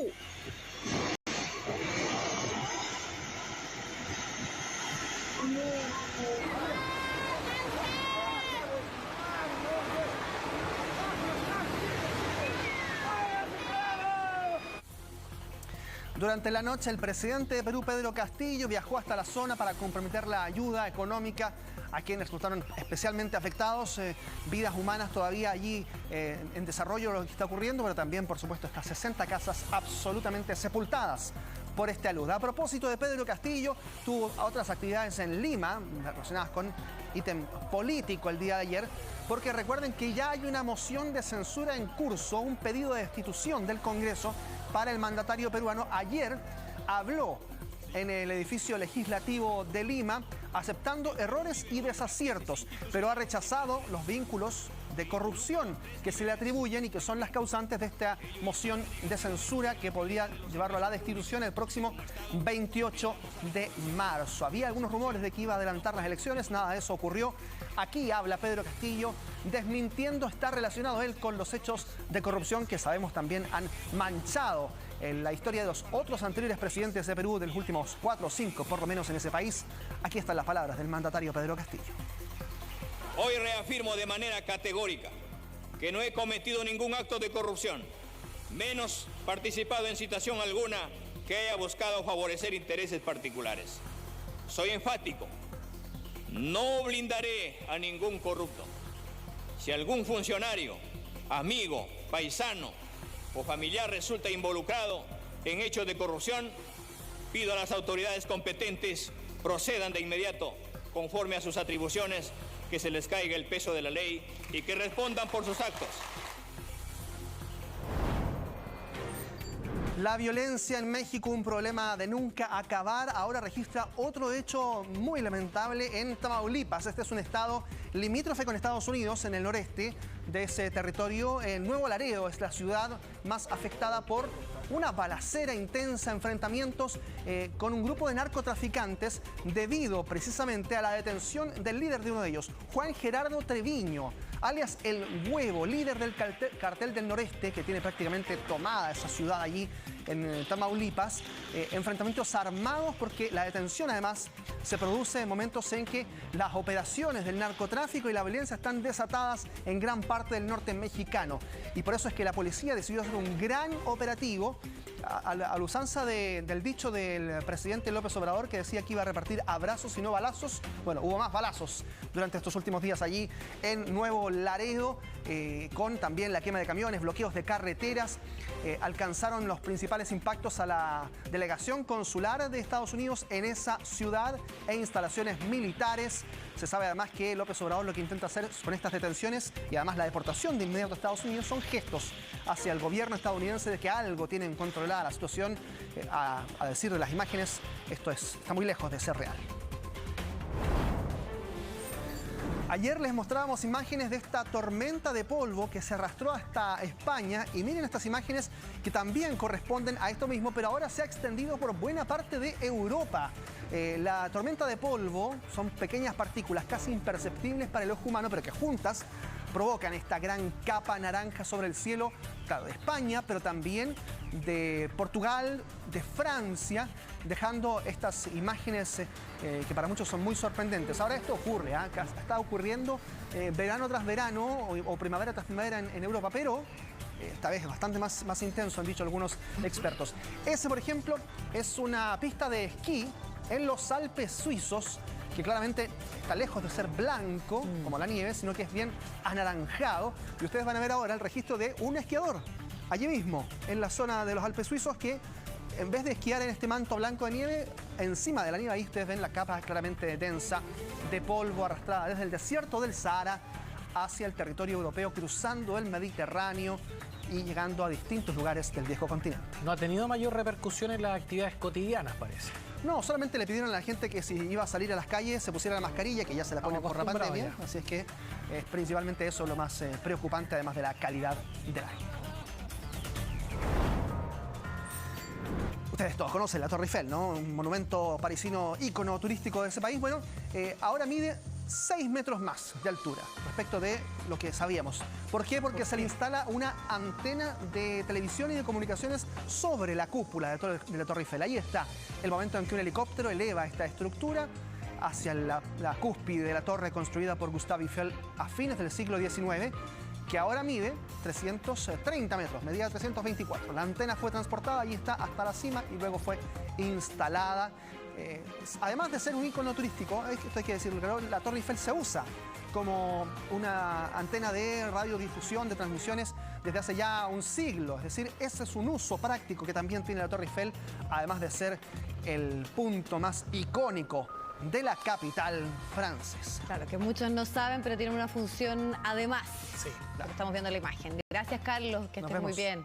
Chao, buenas tardes. Bien, Vivi, les vamos a contar además la siguiente historia que tiene relación con un robo de un vehículo de parte de un solitario delincuente, con la particularidad y además lo preocupante que al interior de este auto había una guaguita, una niña de solo 1 año y 10 meses de vida. ¿En qué circunstancias a esto? En la comuna de Recoleta, la madre, la conductora, va a dejar a una familiar, a una prima, y en los momentos en que se baja, deja el motor encendido y llega este delincuente, se sube al vehículo y huye a toda velocidad. Y la madre, lógicamente desesperada, junto a su familiar, van inmediatamente a Carabineros a reportar lo ocurrido. Más allá de lo material por el vehículo, la preocupación estaba en esta niña que estaba al interior de este automóvil, que fue dejada abandonada cuadras más allá de donde se roba este vehículo finalmente a este delincuente. La deja en la calle, ahí los vecinos alertan de esta situación porque la ven llorando. Afortunadamente estaba en buen estado de salud. Se llama a Carabineros, Carabineros la ubica, la lleva posteriormente a una unidad policial donde se encontraba la madre y posteriormente fue encontrado además este vehículo abandonado, y esa es una cámara de seguridad donde se ve el momento en que pasa este automóvil. Vamos a escuchar qué es lo que ha señalado la madre de esta niña que pudo ser encontrada afortunadamente.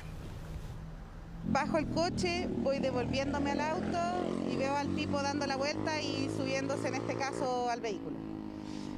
Fue una situación que no se la doy a nadie. Él retrocede, lo veo de frente hacia mí, le digo, la niña está dentro, la niña está dentro. No reaccionó en ningún momento. Él retrocede y luego toma dirección incluso por una calle en contra del tránsito. Y si no hubiera sido por un caballero que nos en ese momento nos dice, vamos chiquillas, la subo, la llevo a la comisaría. Entre ese transcurso no sabía de mi bebé, no sabía qué es lo que estaba pasando. Yo le grité muchas veces, la niña va adentro, mi hija va adentro. No tomó conciencia, yo creo que no se dio cuenta hasta yo creo que miró atrás y vio que la niña venía atrás. O sea, y ahí tiene que haberla dejado abandonada donde la dejó, que fue ahí en calle Justicia Social. En un momento de distracción, un sujeto aborda el vehículo y se da la fuga con el vehículo con la menor de 1 año en el interior. Bueno, con esta información, Carabineros de la Sexta Comisaría de Recoleta realiza un encargo a nivel región metropolitana con la finalidad de dar con el vehículo y con la menor. En ese instante, de manera inmediata, la CIP de la Sexta Comisaría de Recoleta encuentra a un costado un negocio en la comuna de Recoleta, a la menor en buen estado de salud. De forma inmediata fue trasladada hacia la unidad policial para ser reencontrada con su madre. Paralelamente, personal policial realizó búsquedas por inmediaciones, logrando encontrar el vehículo que había sustraído, abandonado sin el sujeto que efectuó el robo. Asegura tu auto en segurosfalabella.com. Nuevo plan Wi-Fi Phoenix de BTR. Y Pluto TV, televisión y streaming gratis. Están presentando Chilevisión Noticias.